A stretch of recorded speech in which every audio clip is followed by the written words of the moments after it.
Hallelujah. Praise the Lord. God is good. All the time God is good. ಯಾವಾಗಲೂ ನಮ್ಮ ಕರ್ತನು ಒಳ್ಳೆಯವನಾಗಿದ್ದಾನೆ ಪ್ರಿಯರೇ. ಆತ ನಮ್ಮ ಜೀವಿತದಲ್ಲಿ ಒಳ್ಳೆಯ ಕಾರ್ಯಗಳನ್ನು ಆತನು ಮಾಡುವಾತನಾಗಿದ್ದಾನೆ. ಎಷ್ಟು ಮಂದಿ ನೀವು ನಂಬುತ್ತೀರಿ? ಆತ ನಮ್ಮ ಜೀವಿತದಲ್ಲಿ ಮಾಡುವುದೆಲ್ಲವದು ಒಳ್ಳೆಯದೇ ಆಗಿದೆ. ಹಾಲೆಲೂಯಾ. ಯೇಸು ಕ್ರಿಸ್ತನ ಮಧುರವಾದ ನಾಮದಲ್ಲಿ ನಿಮ್ಮೆಲ್ಲರನ್ನು ಹಾಗೆ ಪ್ರಿಯ ವೀಕ್ಷಕರನ್ನು ಸಹ ಮಧುರವಾದ ನಾಮದಲ್ಲಿ ನಾನು ಸ್ವಾಗತಿಸ್ತೇನೆ. ದೇವರು ನಿಮ್ಮ ಸಂಗಡ ಇದ್ದಾನೆ, ನಿಮ್ಮೊಂದಿಗೆ ಇದ್ದಾನೆ ಆತನು. ಹಾಲೆಲೂಯಾ. ನೀವು ಯಾವುದೇ ಸ್ಥಳದಲ್ಲಿ ವೀಕ್ಷಿಸ್ತಿರ್ಬೋದು, ಆದರೆ ಕರ್ತನು ನಿಮ್ಮ ಮಧ್ಯದಲ್ಲಿ ಇದ್ದಾನೆ. ಆತನ ಪ್ರಸನ್ನತೆಯು ನಿಮ್ಮನ್ನು ಆವರಿಸಿಕೊಂಡಿದೆ. ಹಾಲೆಲೂಯಾ. ಆತನ ಮಹಿಮೆಯಿಂದ ನಾವು ಹುಟ್ಟಿದವರಾಗಿದ್ದೇವೆ. ಆತನ ಪ್ರಸನ್ನತೆಯಿಂದ ನಾವು ತುಂಬಿಸಲ್ಪಟ್ಟವರಾಗಿದ್ದೇವೆ ಪ್ರಿಯರೇ. ಆತನ ಅಭಿಷೇಕದಿಂದ ನಮ್ಮನ್ನು ಆತನು ತುಂಬಿಸಿದ್ದಾನೆ. ಹಾಲೆಲೂಯಾ. ಜೀವವುಳ್ಳ ದೇವರನ್ನು ಆರಾಧಿಸುವವರಂತೆ ಆತನು ನಮ್ಮನ್ನು ಮಾಡಿದ್ದಾನೆ.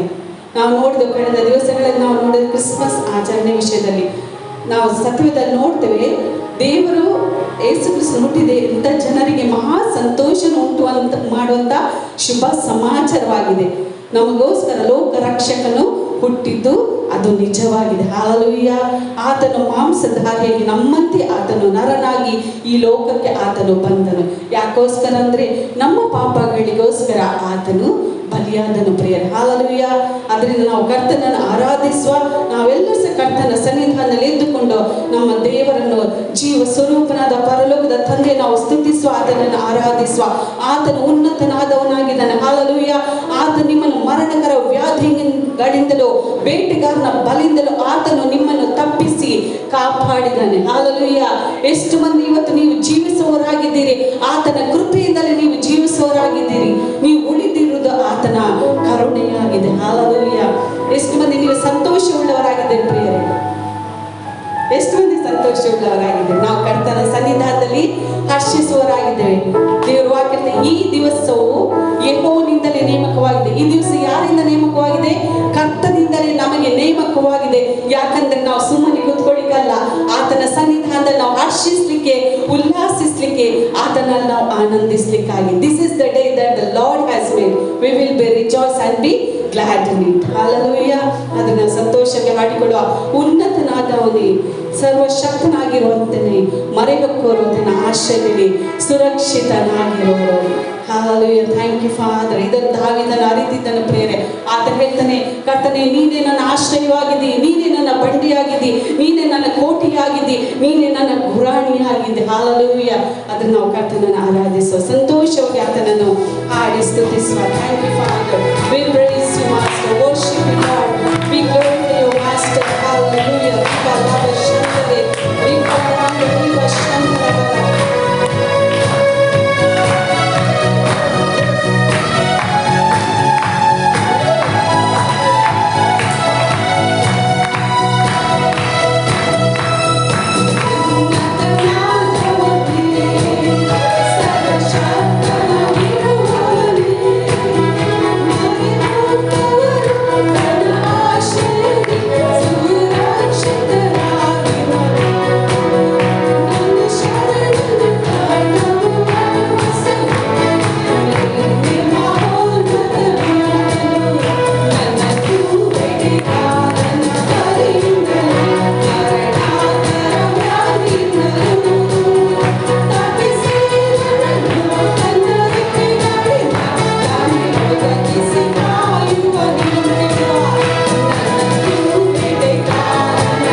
ಬಾಧೆಯಿಂದಲೂ ಮರಣಕರ ವ್ಯಾಧಿಗಳಿಂದಲೂ ನಿಮ್ಮನ್ನು ನಿಮ್ಮ ಕುಟುಂಬನ ಆತನು ತಪ್ಪಿಸಿ ಕಾಪಾಡಿದನೆ. ಅಷ್ಟು ಒಳ್ಳೆಯಾಗಿ ನಮ್ಮನ್ನು ಪ್ರೀತಿ ಮಾಡುವಂತ ಪರಲೋಕದ ತಂದೆ ನಾವು ಸ್ತುತಿಸಲಿಕ್ಕೆ ಆರಾಧಿಸಲಿಕ್ಕೆ ಬಂದಿದ್ದೇವೆ ಪ್ರಿಯರೇ. ಹಲ್ಲೆಲೂಯಾ. ಆತನ ಪ್ರೀತಿಯು, ಆತನ ದಯೆಯು, ಆತನ ಕೃಪೆಯು, ಕನಿಕರವು ನಮ್ಮ ಮೇಲೆ ಇದ್ದದರಿಂದ ನಾವು ಬದುಕಿ ಉಳಿದವರಾಗಿದ್ದೇವೆ. ಹಲ್ಲೆಲೂಯಾ. Thank you father. ನಮ್ಮ ಕರ್ತನು ಮಾರ್ಪಾಡಲಿಲ್ಲ ಪ್ರಿಯರೇ. ದೇವರ ವಾಕ್ಯದ ಮಲಕಿಯಲ್ಲಿ ಆತನು ಮಾರ್ಪಾಡ ಕಾರಣ ಇಸ್ರಾಯೇಲರ ನೀವು ಯಾಕೋಬ ವಂಶಸ್ಥರಾದ ನೀವು ನಾಶವಾಗಲಿಲ್ಲ. ನಾವು ನಾಶವಾಗಲಿಲ್ಲ, ನಾವು ಬದುಕಿದ್ದೇವೆ, ನಾವು ಜೀವದಿಂದಿದ್ದೇವೆ, ನಾವು ನಿತ್ಯ ಜೀವದಲ್ಲಿ ಜೀವಿಸುವವರಾಗಿದ್ದೇವೆ. ಹಲ್ಲೆಲೂಯಾ. ಅದಕ್ಕೆ ನಾವು ಜೀವನ ಕರ್ತನನ್ನು ಆರಾಧಿಸುವ. ಜೀವದಿಂದ ಯೇಸುವೆ ನಾ ಬಾಳುವೆ ನಿನಗಾಗಿ. ನಾವು ಯಾರಿಗೋಸ್ಕರ ಬಾಳುದು? ಕೆಲವರು ಹೇಳ್ತಾರೆ, ಯಾರು ಬಡದಿಗೋಸ್ಕರ, ಕಣ್ಣನಿಗೋಸ್ಕರ, ಜೋಕುಲಿಗೋಸ್ಕರ ಜೀವಿಸ ಅಲ್ಲ ಪ್ರಿಯರೇ. ನನ್ನ ಗಂಡನಿಗೆ, ಹೆಂಡತಿಗೆ, ಮಕ್ಕಳಿಗೋಸ್ಕರ ನಾವು ಜೀವಿಸ್ಲಿಕ್ಕಾಗಿರುವುದಲ್ಲ, ನನ್ನ ಕರ್ತನಿಗಾಗಿ ನಾವು ಜೀವಿಸ್ಲಿಕ್ಕಾಗಿದ್ದೇವೆ. ಹಲ್ಲೆಲೂಯಾ. ಅವನಲ್ಲಿ ನೀನು ಜೀವಿಸೋನು ನಾನಲ್ಲ, ಕ್ರಿಸ್ತನು ನನ್ನಲ್ಲಿ ಜೀವಿಸ್ತಾನೆ. ಹಲ್ಲೆಲೂಯಾ. Thank you Father. ಇವತ್ತಿನ ನಮ್ಮ ಆಲೋಚನೆ ನಾವು ಬದಲಾಯಿಸಿಕೊಳ್ಳುವ. ನಾವು ಕರ್ತನಿಗಾಗಿ ಜೀವಿಸಲಿಕ್ಕಿದ್ದೇವೆ. ಹಲ್ಲೆಲೂಯಾ. Thank you Father. ಆತನ ಶಿಲುಬೆಯ ಮರಣದಿಂದ ನಮ್ಮನ್ನು ಆತನ ಪಾಪದಿಂದ, ಶಾಪದಿಂದ, ರೋಗದಿಂದ ಬಿಡುಗಡೆಗೊಳಿಸಿದ್ದಾನೆ. Hallelujah. Thank you Father. Thank you Jesus. ನಾವು ಸಂತೋಷದಿಂದ ಸ್ತುತಿಸುವ, ಆರಾಧಿಸುವ.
ಮಾಡುತ್ತೆ. ನಮ್ಮನ್ನು ಆತನ ತಿಪ್ಪೆಯಿಂದ ಎಬ್ಬಿಸಿ ಧೂಳಿನಿಂದ ಎತ್ತಿ ಆತನ ಪ್ರಭುಗಳೊಂದಿಗೆ ನಮ್ಮನ್ನು ಕುಳ್ಳಿರಿಸಿದಾನೆ. ಹಾಲೆಲೂಯ. ಪ್ರಿಯರೇ, ನಿಮ್ಮ ಜೀವಿತ ನೀವು ಹಿಂತಿರುಗಿ ನೋಡುವುದಾದ್ರೆ ನಿಮಗೆ ಗೊತ್ತಾಗ್ತದೆ ನಿಮ್ಮ ಜೀವಿತದಲ್ಲಿ ನಿಮ್ಮ ಬದುಕಲ್ಲಿ ಆತನ ಎಷ್ಟು ಉಪಕಾರಗಳನ್ನು ಮಾಡಿದ್ದಾನೆ. ಹಾಲೆಲೂಯ. ನನ್ನ ಜೀವಿತ ನಾನು ಹಿಂತಿರುಗಿ ನೋಡುವುದಾದ್ರೆ ನಾನು ಇದ್ದ ಸ್ಥಿತಿಯಲ್ಲಿ ನಾನು ಈಗ ಇಲ್ಲ. ಹಾಲೆಲೂಯ. ನನ್ನನ್ನು ಕರ್ತನ ಉನ್ನತ ಸ್ಥಾನಕ್ಕೆ ಏರಿಸಿದ್ದಾನೆ. ನಿಮ್ಮನ್ನು ಸಹ ಆತನ ಉನ್ನತ ಸ್ಥಾನಕ್ಕೆ ಮೇಲಕ್ಕೆ ಆತನ ಎತ್ತಿದ್ದಾನೆ. ಯಾವತ್ತೂ ಆತನ ಕೆಳಗೆ ಹಾಕಲಿಲ್ಲ. ಹಾಲೆಲೂಯ. ನೀವು ಯಾವತ್ತೂ ಉನ್ನತಕ್ಕೆ ಹೋಗುವವರಾಗಿದ್ದೀರಿ. ಹಾಲೆಲೂಯ. Thank you father. ಅಬ್ರಹಾಮನ ಆಶೀರ್ವಾದದಿಂದ ಆತನು ನಮಗೆ ತುಂಬಿಸಿದ್ದಾನೆ. ಹಾಲೆಲೂಯ. Thank you father. ಅದರಿಂದ ನಾವು ಸಂತೋಷವಾಗಿ ಆತನಿಗೆ ಸ್ತುತಿಸುವ ಹಾಡುವ. ನಮ್ಮ ದೇವರಿಗೆ ಅಸಾಧ್ಯವಾದದ್ದು ಯಾವುದಿಲ್ಲ. ಹಾಲೆಲೂಯ. ಎಲ್ಲವೂ ಸಾಧ್ಯ. ಮತ್ತೈದಲ್ಲಿ ಇನ್ನೊಂದು ವಚನ ಉಂಟು, ನಿಮ್ಮಿಂದಲೂ ಅಸಾಧ್ಯವಾದದ್ದು ಯಾವುದೂ ಇಲ್ಲ. ಹಾಲೆಲೂಯ.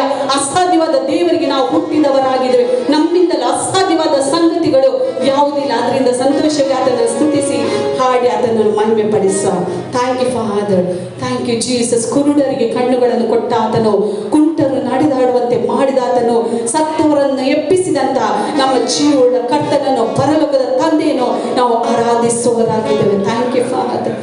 Thank you Jesus. ಮನುಷ್ಯರಿಗೆ ಅಸಾಧ್ಯವಾಗುವುದಿಲ್ಲ, ನಿಮ್ಮಿಂದಲೇ ಸಾಧ್ಯವಾಗುವುದು.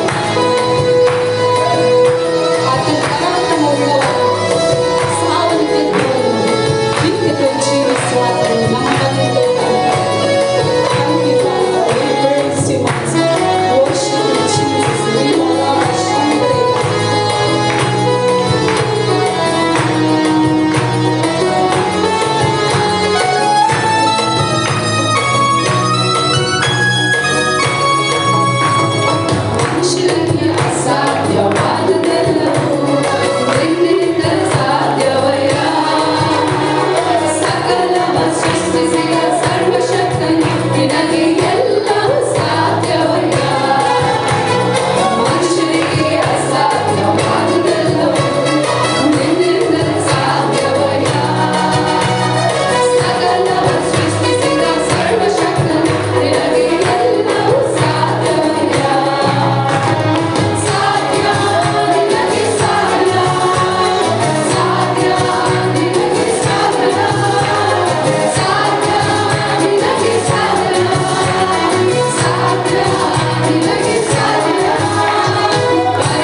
ಯೇಸುವೆ ಸತ್ಯವಾಗಿದ್ದಾನೆ, ಯೇಸುವೆ ಮಾರ್ಗವು, ಯೇಸುವೆ ಆತನೇ ಜೀವವಾಗಿದ್ದಾನೆ. ಆದ್ದರಿಂದ ಆತನನ್ನು ಆರಾಧಿಸು. ಆತನೆಲ್ಲ ಸ್ತುತಿಗೂ ಸ್ತೋತ್ರಕ್ಕೂ ಮಾನಕ್ಕೂ ಮಹಿಮೆಗೂ ಯೋಗ್ಯನಾಗಿದ್ದಾನೆ. ಹಲ್ಲೆಲೂಯಾ. ಆರಾಧನೆಗೆ ನಾಯಕನೇ, ಅಭಿಷೇಕವನ್ನು ನಮಗೆ ಮಾಡಿದ ಆತನು. ಹಲ್ಲೆಲೂಯಾ. Thank you Jesus. ಆತನೇ ನಮಗೆ ಜೀವವಾಗಿದ್ದಾನೆ, ಆತ ನಮಗೆ ಜ್ಯೋತಿಯಾಗಿದ್ದಾನೆ, ಆತನೇ ನಮಗೆ ಸಕಲವಾಗಿದ್ದಾನೆ. ಪ್ರೇಮ ಆತನನ್ನು ಬಿಟ್ಟು ನಾವು ಏನು ಮಾಡಲು ಸಾಧ್ಯ? Thank you Jesus. ಆತನ ನಮ್ಮ ನೀತಿಯು ಶುದ್ಧೀಕರಣವಾಗಿದ್ದಾನೆ. Thank you Jesus. ಮನಪೂರ್ವಕವಾಗಿ ಆತನನ್ನು ಆರಾಧಿಸೋ ಪ್ರೇಮ. ನಮ್ಮ ಕೈಗಳನ್ನು ಎತ್ತಿಕೊಂಡು ಆತನನ್ನು ಆರಾಧಿಸುವ. ದಾವೀದನು ಹೇಳ್ತಾನೆ, ಕರ್ತನೇ ನನಗೆ ಮಾಡಿದ ಉಪಕಾರಕ್ಕೆ ಬದಲಾಗಿ ನಾನೇನು ಮಾಡಲಿ? ನನಗೆ ನೀನು ಕೊಟ್ಟಂತ ರಕ್ಷಣೆಯ ಪಾತ್ರ ತೆಗೆದುಕೊಂಡು ನಾನು ನಿನ್ನ ನಾಮವನ್ನು ಪ್ರಖ್ಯಾತಿ ಪಡಿಸಿದ. ಪ್ರಿಯರೇ, ನಾವು ಯೇಸುವಿನ ನಾಮವನ್ನು ಪ್ರಖ್ಯಾತಿ ಪಡಿಸಲಿಕ್ಕಿದ್ದೇವೆ. ಪ್ರಿಯರೇ, ಯಾವ ಮನುಷ್ಯರಲ್ಲ, ನಾವು ತಗ್ಗಿಸಲ್ಪಡಬೇಕು. ಕರ್ತನ ನಮ್ಮ ಮುಖಾಂತರ ಆತನು ಹೆಚ್ಚಿಸಲ್ಪಡಬೇಕು. Hallelujah. Thank you, Father. We praise you, Master. Worship you,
ಕರ್ತನ ಕೀಲು ಮಜ್ಜೆಗಳನ್ನು ಅದು ತೂರಿ ಹೋಗುವಂತದಾಗಿ ನಮ್ಮ ವಾಕ್ಯ ಇರ್ತದೆ ಸ್ವಾಮಿ. ತಂದೆ, ನಿನ್ನ ಜೀವದ ವಾಕ್ಯದ ಆತ್ಮವು ಜೀವವಾಗಿದಪ್ಪ. ನಮ್ಮೂರಲ್ಲಿ ಅದು ಬಲವಾಗಿ ಕೆಲಸವನ್ನು ನಡೆಸುವಂತದ್ದಾಗಿದೆ ಸ್ವಾಮಿ. ಕರ್ತನ ಪ್ರತಿಯೊಬ್ಬರ ಸಂಗಡ ಪರಿಶುದ್ಧಾತ್ಮನೆ ಜೀವದ ವಾಕ್ಯದ ಮುಖಾಂತರ ನೀನು ಮಾತನಾಡಿ ಎಂಬುದಕ್ಕೆ ನಾವು ಪ್ರಾರ್ಥಿಸ್ತೇವಪ್ಪ. Thank you lord. ಇನ್ನು ವಾಕ್ಯಕ್ಕೆ ವಿರುದ್ಧವಾಗಿ ಕಾರ್ಯ ಮಾಡುತ್ತಾ ಎಲ್ಲ ಸೈತನ ಅಂಧಕಾರ ಶಕ್ತಿಯ ಬಲಗಳು ಯೇಸುವಿನ ನಾಮದಲ್ಲಿ ಕ್ಯಾನ್ಸಲ್ ಆಗಿ ಹೋಗಲಿ. ಕರ್ತನ ಈ ಸ್ಥಳದ ಯೇಸುವೆ ಕರ್ತನು, ಯೇಸುವೆ ಒಡೆಯನು, ಯೇಸುವೆ ರಕ್ಷಕನು, ಯೇಸು ಸತ್ಯ ದೇವರೆಂಬುದಕ್ಕೆ ನಾವು ಘೋಷಿಸುವವರಾಗಿದೆಯಪ್ಪ. Thank you father. ತಂದೆ, ನಿನಗೆ ಸ್ತೋತ್ರ. ಕರ್ತನೆ, ಪ್ರತಿಯೊಬ್ಬರ ಆತ್ಮಿಕ ಕಿವಿಗಳು, ಕರ್ತನ ಆತ್ಮಿಕ ಕಣ್ಣುಗಳು ನಿನ್ನ ವಾಕ್ಯಕ್ಕಾಗಿ ತೆರೆಯಲ್ಪಟ್ಟದಕ್ಕಾಗಿ ನಾವು ನಿನಗೆ ಸ್ತೋತ್ರ ಸಲ್ಲಿಸ್ತೇವೆ.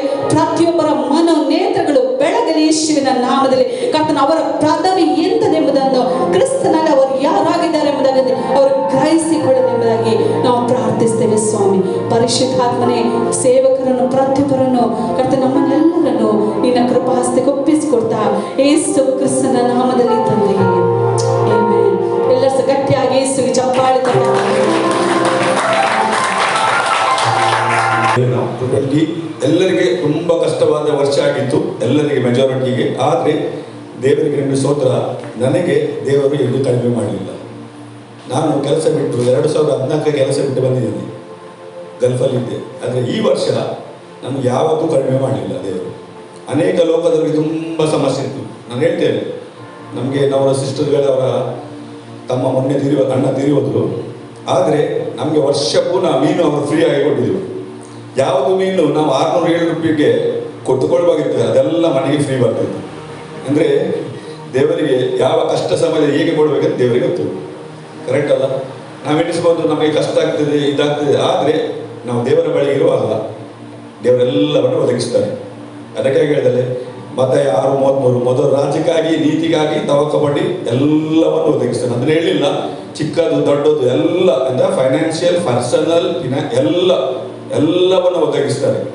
ದೇವರು ಕೊಡುವುದಿಲ್ಲ ಅದು ಯಾವುದಿಲ್ಲ ಅನ್ನೋ ನಮ್ಮ ನಂಬಿಕೆ ದೇವರ ಮೇಲೆ ಹೀಗೆ ಉಂಟಂತೆ. ಕರೆಕ್ಟ್ ಅಲ್ಲ? ನಾವು ಅದಕ್ಕೆ ಕೀರ್ತನೆ 103:1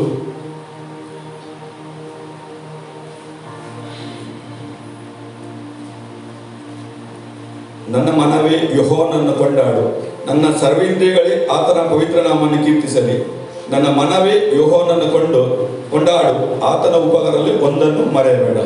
ಈ ವರ್ಷ ಮಾಡಿದ ಎಲ್ಲ ಉಪಕಾರ ನಮ್ಮಲ್ಲಿ ಅಂದರೆ ದೇವರು ಅನೇಕ ರೀತಿಯಲ್ಲಿ ಅದ್ಭುತ ಮಾಡ್ತಾರೆ. ಈ ವರ್ಷ ನಮಗೆ ಮೂವ್ ಮಾಡಲಿಕ್ಕೆ ಆಗಲಿಲ್ಲ. ಕರೆಕ್ಟ್ ಅಲ್ಲ? ಎಷ್ಟೋ ಜನರಿಗೆ ಮನೆಗೆ ಹೋಗ್ಲಿಕ್ಕೆ ಆಗಲಿಲ್ಲ. ಕರೆಕ್ಟ್ ಅಲ್ಲ? ಅಂದರೆ ಪ್ರಾರ್ಥನೆ ಮಾಡಲಿಕ್ಕೆ ಎಲ್ಲರ ರಿಸ್ಟ್ರಿಕ್ಷನ್ ಇತ್ತು. ಆದರೆ ದೇವರು ಅದರಲ್ಲಿ ಸಹ ಅದ್ಭುತ ಮಾಡಲಿಕ್ಕೆ ಸ್ಟಾರ್ಟ್ ಮಾಡಿದ್ದಾರೆ. ಅಂದರೆ ದೇವರು ನಮ್ಮ ಅಭಿಷೇಕವನ್ನು, ನಾವು ಪ್ರಾರ್ಥನೆ ಮಾಡುವಾಗ ನಮ್ಮ ಅಭಿಷೇಕವನ್ನು ಇನ್ಕ್ರೀಸ್ ಮಾಡ್ತಾರೆ, ನಮ್ಮ ಫೈನಾನ್ಷಿಯಲ್ ಇನ್ಕ್ರೀಸ್ ಮಾಡ್ತಾರೆ, ಅನಾಯಿಂಟಿಂಗ್ ಇನ್ಕ್ರೀಸ್ ಮಾಡ್ತಾರೆ. ನನಗೊಂದು ಕಾಲ್ ಬಂತು, ಎಲ್ಲಿಂದ ಗೊತ್ತುಂಟ? ಹೈದರಾಬಾದಿಂದ. ಆ ಮನುಷ್ಯನಿಗೆ ಕೊರೋನಾ ಪಾಸಿಟಿವ್. ಅವನು ಹೇಳಿದ, ನನಗೆ ಮೂಗು ಬಂದಾಗಿದೆ, ಬಾಯಿ ಬಂದಾಗಿದೆ, ಕಿವಿ ಬಂದಾಗಿದೆ. ಡಾಕ್ಟರ್ ಹೇಳಿದ್ದು ಕೊರೋನಾ ಪಾಸಿಟಿವ್ ಅಂತ. ನಾನು ಏನು ಹೇಳಿದೆ ಒಂದು ಬಾಟಲ್ ನೀರಲ್ಲಿ ಅಂತ. ಅವ್ರ ಹತ್ರ ಪ್ರಾರ್ಥನೆ ಮಾಡಲಿ, ನೀರಿಗೆ ಪ್ರಾರ್ಥನೆ ಮಾಡಿ ಹೇಳಿದೆ, ರಕ್ತವಾಗಿ ಹೇಳಿದೆ ಕುಡೀರಿ ಅಂತ. ಅವ್ರು ಪುನಃ ತಿನ್ಲಿಕ್ಕೆ ಅವ್ರಾಗ ಗಿಲ್ಟಿ ಹತ್ರ ಸ್ವಲ್ಪ ಏನಾದರೂ ತಿನ್ಲಿಕ್ಕೆ ಕೊಡಿ ಅಂತ ಅವ್ರು ಮಟನ್ ಕೊಟ್ಟರು. ಅವ್ರು ಹೇಳಿದ್ರು ನನ್ನ ಬಾಯಿಗೆ ರುಚಿ ಇಲ್ಲ. ನಾನು ಹೇಳಿ 2 ನಿಮಿಷ ನಿಲ್ಲಿ ಅಂತ. 2 ನಿಮಿಷದಲ್ಲಿ ಅವರ ಬಾಯಿಗೆ ಹೋಗಿ ಕೊರೋನಾ ಇಲ್ಲ. ನೆಕ್ಸ್ಟ್ ನೋಡುವಾಗ ಅವರಿಗೆ ಕೊರೋನಾ ಇಲ್ಲ. ಅಂದರೆ ನಾವು ಹೋಗ್ಬೇಕಂದಿಲ್ಲಲ್ಲ. ಕರೆಕ್ಟ್ ಅಲ್ಲ? ನಾವು ಅನಾಯಿಂಟಿಂಗ್ ಮನೆಯಲ್ಲೇ ಮಾಡಿದ್ದವಲ್ಲ. ನಾವು ಹೆಚ್ಚಿನ ಪ್ರಾರ್ಥನೆ ನಾನು ಮಾಡಿದ ಬೈಬಲ್ ಈ ವರ್ಷ ನಾನು 2-3 ಸರಿ ಓದಿ ಆಯಿತು. ಏಕೆಂದರೆ ಹೊರಗೆ ಹೋಗ್ಲಿಕ್ಕೆ ಆಗೋದಿಲ್ಲ, ಪ್ರಾರ್ಥನೆ ಹೆಚ್ಚು ಕಳಿಬೇಕು. ಬೆಳಿಗ್ಗೆ 5ರಿಂದ ರಾತ್ರಿಯಿಂದ ನಮಗೆ ಓದುವುದಿಲ್ಲ, ಹೊರಗೆ ಹೋಗ್ಲಿಕ್ಕಿಲ್ಲ. ಆದರೆ ದೇವರ ಅನಾಯಿಂಟಿಂಗ್ ಜಾಸ್ತಿ ಮಾಡಿದಲ್ಲ. ಕರೆಕ್ಟ್ ಅಲ್ಲ? 2 ಪೂರ್ವ ಕಾಲ 7:14 ಅಂತೆ.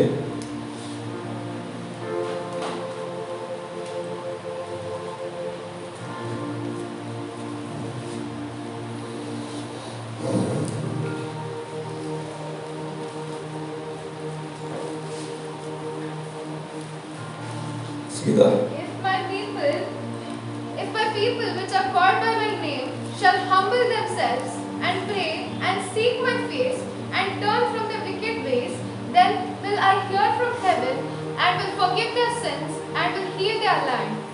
ನನ್ನ ಹೆಸರುಗೊಂಡ ನನ್ನ ಪ್ರಜೆಗಳು ತಮ್ಮನ್ನು ತಗ್ಗಿಸಿಕೊಂಡು ತಮ್ಮ ಕೆಟ್ಟ ನಡೆಯನ್ನು ಬಿಟ್ಟು ತಿರುಗಿಕೊಂಡು ನನ್ನನ್ನು ಪ್ರಾರ್ಥಿಸಿ ನನ್ನ ಮುಖದರ್ಶನ ಬಯಸದಾದರೆ ನಾನು ಪರಲೋಕದಿಂದ ಲಾಲಿಸಿ ಅವರ ಪಾಪಗಳನ್ನು ಶ್ರಮಿಸಿ ಅವರ ದೇಶಕ್ಕೆ ಆರೋಗ್ಯವನ್ನು ದಯಪಾಲಿಸ್ತಾರೆ. ಆರೋಗ್ಯ ಅಂದರೆ ಖಾಲಿ ಆರೋಗ್ಯ ಮಾತ್ರ ಅಲ್ಲ, ಎಲ್ಲ ಬರ್ತದೆ ಅಲ್ಲಿ. ನಮ್ಮ ಕುಟುಂಬದ ಸಮಾಧಾನ, ನಮ್ಮ ಅನ್ನದ ಸಮಸ್ಯೆ, ಪರ್ಸನಲ್ ಸಮಸ್ಯೆ ಎಲ್ಲ ಬರ್ತದೆ. ಆರೋಗ್ಯ ಅಂದರೆ ದೇವರೆಲ್ಲ ಪ್ಯಾಕೇಜ್ ಆಗಿ ಕೊಡು. ದೇವರು ಕೊಡುವಾಗ ಚಿಕ್ಕದು ಕೊಡ್ತಿಲ್ಲ, ಎಲ್ಲ ಪ್ಯಾಕೇಜ್ ಆಗಿ ಕೊಡ್ತಾರೆ. ನಾವು ಎಣಿಸ್ಬೋದು ಇದು ಕೊಡುವುದಿಲ್ಲ, ನಮ್ಮ ಎಲ್ಲ ಸಮಸ್ಯೆ ದೇವರಿಗೆ ಗೊತ್ತುಂಟು. ನಾವೆಲ್ಲ ಸಮಸ್ಯೆ ದೇವರ ಹತ್ರ ನೀಡುವಾಗ ದೇವರೆಲ್ಲವನ್ನು ಚೇಂಜ್ ಮಾಡ್ತಾರಲ್ಲ, ಕರೆಕ್ಟ್ ಅಲ್ಲ? ದೇವರಿಗೆ ನಮ್ಮ ಎಲ್ಲ ಸಮಸ್ಯೆ ಗೊತ್ತುಂಟು, ಕರೆಕ್ಟ್ ಅಲ್ಲ? ಅದಕ್ಕಾಗಿ ನಾವು ಫಿಲಿಪ್ಪಿ 4:19 ಅಂತೆ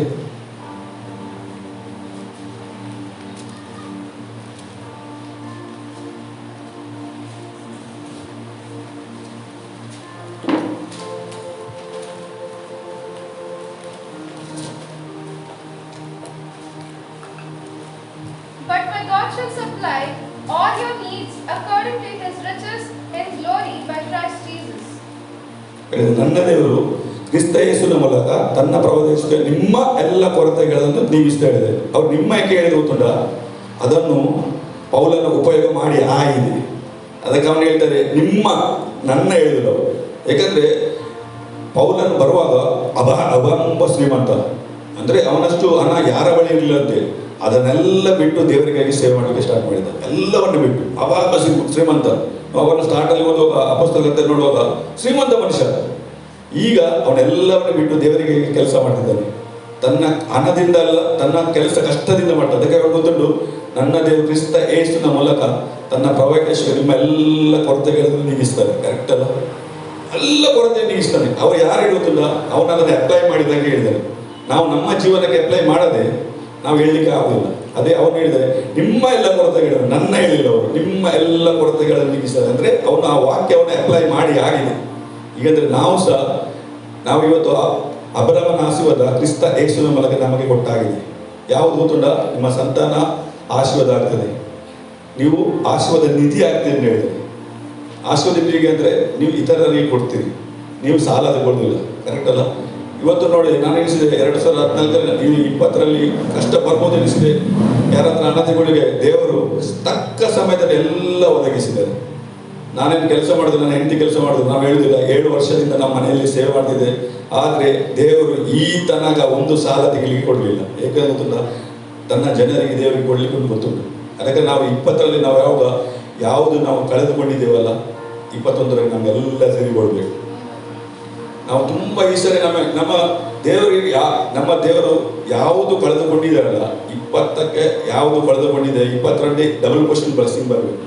ಅದರಲ್ಲಿ ಆರೋಗ್ಯ ಇರ್ಬೋದು, ಯಾವುದು ನಾವು ಎಣಿಸ್ತೇವಲ್ಲ, ದೇವರ ಮಕ್ಕಳು ಸರಿಯಾದಿದ್ದವರು ಎಲ್ಲೆಲ್ಲ ತಿರುಗಿದ್ದಾರೆ. ಅದಕ್ಕೆ ಯಾರಾದ್ರೂ ಕೊರೋನಾ ಮುಟ್ಟಿದ ಇಲ್ಲ.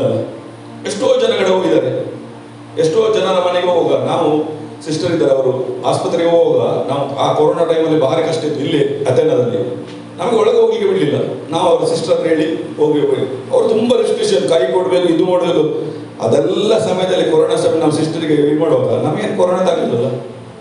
ಕರೆಕ್ಟ್ ಅಲ್ಲ? ನಾವೆಲ್ಲ ಕಡೆ ತಿರುಗಿದಾಗ ದೇವರು ನಮ್ಮನ್ನು ಮುಟ್ಲಿಲ್ಲ. ಅಂದರೆ ನಮಗೆ ರಕ್ಷಣಾ ಅವಕಾಶ ಕೊಡ್ತಿದ್ದಾರೆ ದೇವರು. ಯೋಬನಿಗೆ ಹೇಳಿದಾರೆ, ರಕ್ಷಣಾ ಬೇಲಿ ಹಾಕಿದ್ದಾರೆ. ಅದೇ ರೀತಿ ನಮ್ಮ ದೇಹಕ್ಕೆ ದೇವರು ಬೇಲಿ ಹಾಕಿದ್ದಾರೆ, ರಕ್ಷಣೆ ಬೇಲಿ ಹಾಕಿದ್ದಾರೆ. ನಮಗೆ ಯಾವ ಕೊರೋನಾ ಮುಟ್ಟುವುದಿಲ್ಲ. ಮುಟ್ಟಿದ್ರು ಸಹ ನಮಗೆ ಹೆಚ್ಚು ಹೊತ್ತು ನಿಲ್ಲುವುದಿಲ್ಲ. ಕರೆಕ್ಟ್ ಅಲ್ಲ? ಅದಕ್ಕಾಗಿ ನಾವು ಪ್ರಾರ್ಥನೆ ಮಾಡೋ ಕೀರ್ತನೆ 34:10 ಹೇಳ್ತದೆ,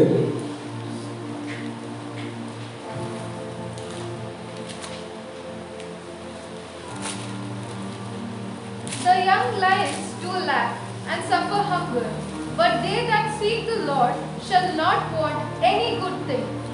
ಪ್ರಾಯದ ಸಿಂಹಗಳನ್ನು ಹೊಟ್ಟೆಯಲ್ಲಿ ದಾಸಿದವು, ಯೆಹೋವನ ಸನ್ನಿಧಿಯಲ್ಲಿ ಬೇಡಿಕೊಳ್ಳುವವರಿಗೆ ಯಾವ ಮೇಲಿಗೂ ಕಡಿಮೆ ಇಲ್ಲ. ಅಂದರೆ ಸಿಂಹ ಯವನ ಪ್ರಯಸ್ತಿರುವಾಗ ಅದರ ಮುಂದೆ ಯಾವುದಿದ್ರಂತೆ, ಅದರ ಕಿಲೋಮೀಟರ್ 130 200 ಎಷ್ಟು ಕಿಲೋಮೀಟರ್ ಸ್ಪೀಡಲ್ಲಿ ಹೋಗ್ತದಂತೆ. ಅದರ ಮುಂದೆ ಯಾವುದಿದ್ರೆ ಸದ್ದೆ ಅದು ಬಿಡುದಿಲ್ಲಂತೆ. ಅದಕ್ಕೆ ಅಂದರೆ ಏನಾದರೂ ಇರ್ಬೋದು, ಆದರೆ ದೇವರ ಮಕ್ಕಳಿಗೆ ಯಾವುದು ಕೊರತೆ ಆಗುವುದಿಲ್ಲಂತೆ. ತಕ್ಕ ಸಮಯದಲ್ಲೇ ದೇವರು ಕೊಡ್ತಾರೆ. ನಾವು ಹೇಳಿದಂದರೆ, ನಾನು ಎಕ್ಸಾಂಪಲ್ ಹೇಳ್ತೇನೆ.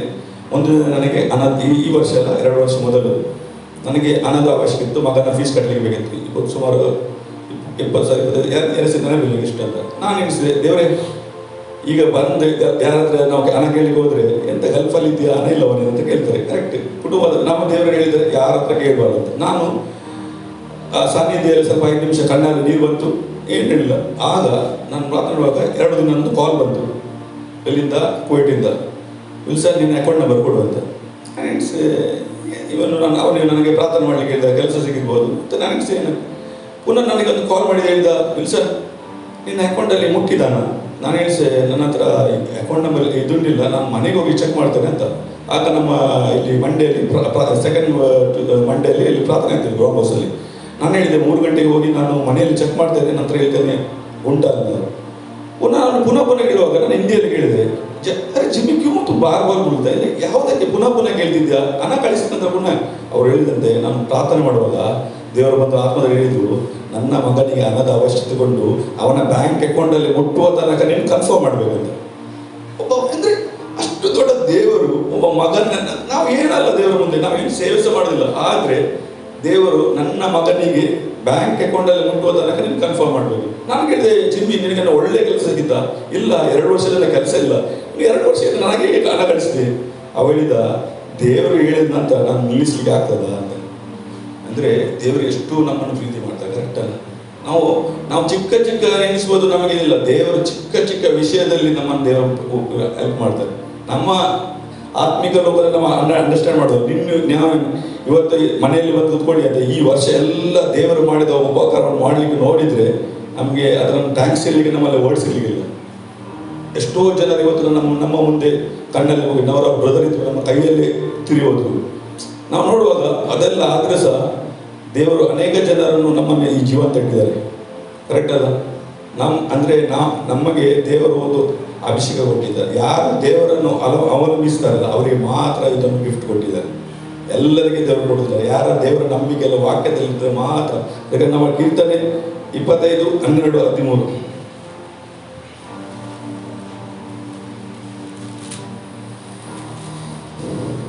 ಯಾವನು ಯೆಹೋವನಲ್ಲಿ ಭಯಭಕ್ತಿಯುಳ್ಳವನು ಅವನಿಗೆ ಉಚಿತವಾದ ಮಾರ್ಗವನ್ನು ಆತನು ಬೋಧಿಸುವನು. ಅವನು ಸುಖದಿಂದಲೇ ಇರುವನು, ಅವನ ಸಂತತಿಯವರು ದೇಶವನ್ನು ಅನುಭವಿಸುವನು. ಯಾವನು ಯೆಹೋವನಲ್ಲಿ ಭಯಭಕ್ತಿಯುಳ್ಳವನು ಅವನಿಗೆ ಉಚಿತವಾದ ಮಾರ್ಗವನ್ನು, ಫ್ರೀ, ದೇವರನ್ನು ಹಣ ಕೊಡುವುದಿಲ್ಲ, ಉಚಿತ ಮಾತನ್ನು ಬೋಧಿಸುವನು, ಅವನು ಸುಖದಿಂದಲೇ ಇರುವನು, ಅವರ ಸಂತತಿ ದೇಶವನ್ನು ಅನುಭವಿಸ್ತಾರೆ. ನಾವೆಲ್ಲ ದೇವರ ಸಂತತಿ, ಕರೆಕ್ಟ್ ಅಲ್ಲ? ಯಾವಾಗ ನಾವು ದೀಕ್ಷೆ ತಗೊಳ್ತೇವಲ್ಲ ದೇವರನ್ನು, ಆಗ ನಾವು ಅಬ್ರಹ್ಮನ ಆಶೀರ್ವಾದ ಕ್ರಿಸ್ತ ಯೇಸುವಿನ ಮೂಲಕ ನಮಗೆ ಕೊಡಲ್ಪಟ್ಟಾಗಿದೆ. ಎಲ್ಲ ಅಬ್ರಹ್ಮನಿಗೆ ಕೊಟ್ಟ ಆಶೀರ್ವಾದ ನಮಗೆಲ್ಲ ಕೊಟ್ಟಾಗಿದೆ. ಯಾವಾಗ ನಾವು ಯೇಸುವನ್ನು ನಂಬ್ತೇವಲ್ಲ, ದೀಕ್ಷೆ ತಗೊಳ್ತೇವಲ್ಲ, ಪವಿತ್ರ ದೀಕ್ಷೆ ಇಡುವಾಗ ಅದೆಲ್ಲ ಗಿಫ್ಟ್ ನಮಗೆ ಆಪರೇಟ್ ಆಗ್ತದೆ. ಅದರ ಮೊದಲು ಆಗುವುದಿಲ್ಲ. ಅದನ್ನು ನಾವು ಬಿಡುವಾಗ ಯಾವನು ಯೆಹೋವನಲ್ಲಿ ಭಯಭಕ್ತನು ಅವನು ಉಚಿತವಾದ ಮಾರ್ಗವನ್ನು ಬೋಧಿಸುತ್ತಾನೆ, ಅವನೆಲ್ಲ ಫ್ರೀಯಲ್ಲಿ ಕೊಡ್ತಾನೆ. ಅವನ ಸುಖದಲ್ಲಿ ಇರುವನು, ಅವನು ಸಂತತಿ ದೇಶದಲ್ಲಿ ಅನುಭವಿಸಿದರು. ನಾವು ನೋಡ್ತೇವೆ ಕೀರ್ತನೆ 23 ನೋಡಿದ್ರೆ 1 ಯೆಹೋವನು ನನಗೆ ಕುರುಬನು, ಕೊರತೆ ಪಡೆದು. ಅಂದರೆ ಯೆಹೋವನು ನನಗೆ ಕುರುಬ ಅಂದರೆ ಇದು ಬರೆದವನು ಯಾರು ಗೊತ್ತುಂಟ? ದಾವೀದನಿಗೆ ಸರಿ ಗೊತ್ತಿತ್ತು. ಅವನು ನನ್ನ ಕುರಿಗಳಿಗೆ ಯಾವ ಸಮಯದಲ್ಲಿ ಅವನು ಕಡಿಮೆ ಮಾಡಲಿಲ್ಲ. ಆದರೆ ಅವನಿಗೆ ಗೊತ್ತು ದೇವರು ಸಹ ನನ್ನನ್ನು ಕುರುಬನಾಗಿ ಎಲ್ಲವನ್ನು ಒದಗಿಸ್ತಾರೆ. ಅದಕ್ಕೆ ನಾವು ಯಾರೋ ದೇವರ ಬಿಟ್ಟಲ್ಲ, ಯೆಹೋವನು ನನಗೆ ಕುರುಬನು, ಕೊರತೆ ಪಡನು. ಆತನು ಹಸುರು ಗಾವಲುಗಳಲ್ಲಿ ನನ್ನನ್ನು ತಗ್ಗಿಸ್ತಾನೆ, ವಿಶ್ರಾಂತಿಗೆ ಅದ ನೀರುಗಳ ಬಳಿಗೆ ತರುತ್ತಾನೆ. ನೀರು ಅಂದರೆ ಎಲ್ಲವನ್ನು ದೇವರು ನಮಗೆ ಒದಗಿಸ್ತಾರೆ. ಸರಿಯಾದ ಸಮಯಕ್ಕೆ ಎಲ್ಲ ಕಡೆ ನಮಗೆ ಒದಗಿಸ್ತಾರೆ. ಅದಕ್ಕಾಗಿ ನಾವು ನೋಡ್ತೀವಿ ಈ ವರ್ಷ ನಮಗೆ ದೇವರು ಎಲ್ಲ ಉಪಕಾರ ಮಾಡಿದ್ದಾರೆ.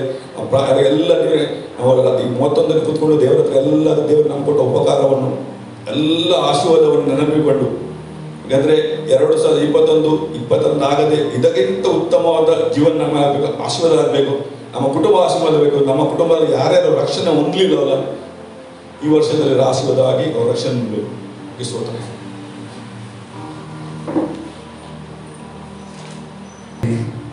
ಕರ್ತನು ನಮ್ಮ ಸಂಗಡ ಈ ವರ್ಷವೆಲ್ಲ ನಡೆಸಿದ ಆ ದಿನಗಳನ್ನು ನಾನು ನೆನಪಿಸ್ತೇನೆ. Thank you Lord. This is a time. ಬೇರೆ ಬಹಳ ಪ್ರಾಮುಖ್ಯವಾದ ಭಾಗ.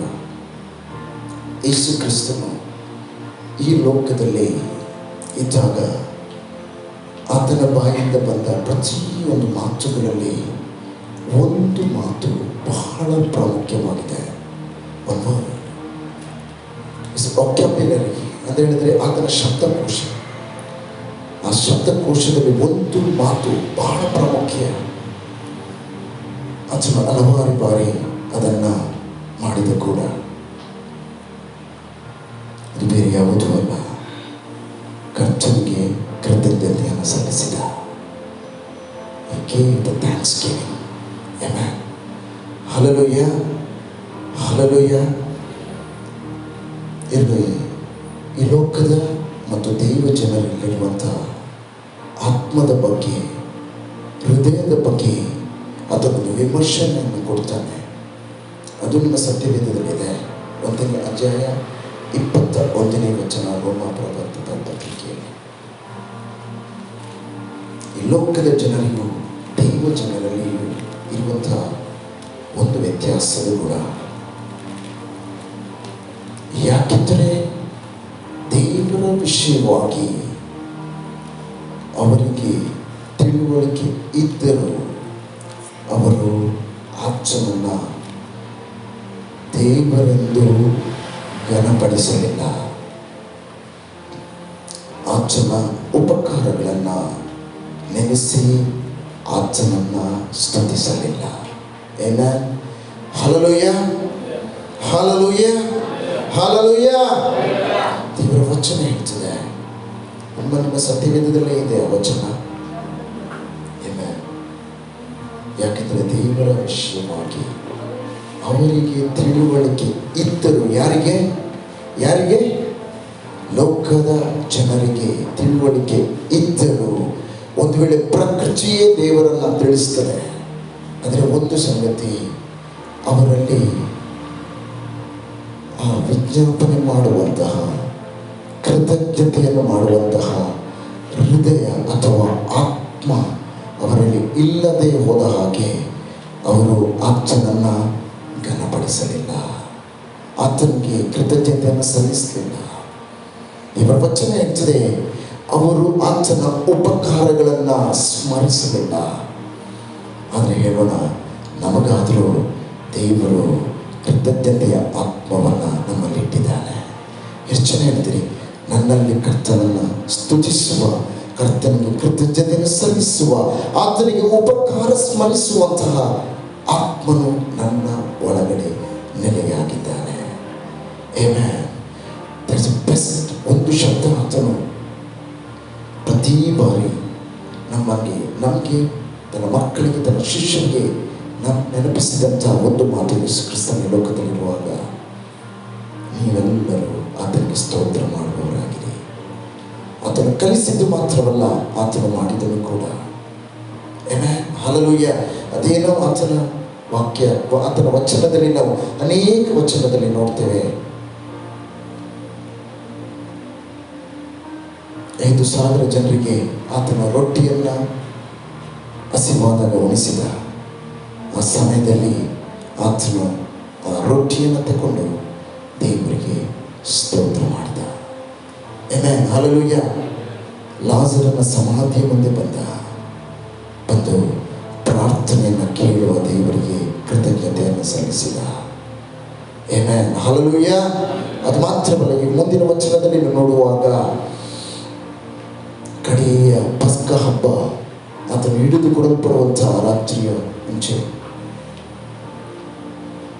ಕಡೆಯ ಪಸ್ಕ ಹಬ್ಬದ ಮುಂಚೆ ಆತನು ಬಂದು ತನ್ನ ಶಿಷ್ಯರನ್ನು ಸೇರಿಸಿ ದೇವರಿಗೆ ಸ್ತೋತ್ರವನ್ನು ಮಾಡಿ ಆ ರೊಟ್ಟಿಯನ್ನು ಮುರಿದು ಅವರಿಗೆ ಕೊಟ್ಟ. ಆಮೆನ್. ಹಲ್ಲೆಲೂಯಾ. ಪ್ರತಿ ಒಂದು ಸಂಗತಿಯಲ್ಲಿಯೂ ಪರಿಸರ ಮುಂದೆ ಬಂದಾಗ ದೇವರ ವಚನ ಹೇಳ್ತದೆ, ಕರ್ತನ ರಾಜ್ಯದ ಪ್ರಕಟಣೆ ಅವರಿಗೆ ದೊರಕದ ಕಾರಣ ಆತನು ಹೀಗೆ ಹೇಳ್ತಾನೆ, ನೀನು ಬುದ್ಧಿವಂತರಿಗೂ ಈ ಲೋಕದ ಜ್ಞಾನಿಗಳಿಗೂ ನಿನ್ನ ಪ್ರಕಟಣೆಯನ್ನು ಮರೆ ಮಾಡಿದ್ದಿ, ಆದರೆ ನಮಗಾದರೂ ನಿನ್ನ ಬಾಲಕರಿಗೆ ಅದನ್ನು ಪ್ರಕಟಪಡಿಸಿದೆ. ಅದಕ್ಕೋಸ್ಕರ ದೇವರಿಗೆ ಕೃತಜ್ಞತೆಯನ್ನು ಸಲ್ಲಿಸ್ತಾನೆ. Amen. This is the time. ಯಾಕಂದರೆ ಪ್ರತಿ ಬಾರಿ ಹೇಳೋಣ, ಪ್ರತಿ ಬಾರಿ ಪ್ರತಿ ಒಂದು ಸಂಗತಿಯಲ್ಲಿಯೂ, ಸರ್ವ ವಿಷಯದಲ್ಲಿಯೂ ನಮ್ಮ ದೇವರು ನಿಮ್ಮಲ್ಲಿ ಬಯಸುವಂಥ ಒಂದೇ ಒಂದು ಗುಣ, ಅದು ಆತನನ್ನು ಸ್ತೋತಿಸುವಂಥ ಗುಣ, ಆತನಿಗೆ ಕೃತಜ್ಞತೆಯನ್ನು ಸಲ್ಲಿಸುವ. ಇವತ್ತಿನ ಸಂದೇಶ ಅದೇ. 1ನೇ ಥೆಸಲೋನಿಕದಲ್ಲಿ 5ನೇ ಅಧ್ಯಾಯ 18ನೇ ವಚನ. 1 Thessalonians chapter 5:18.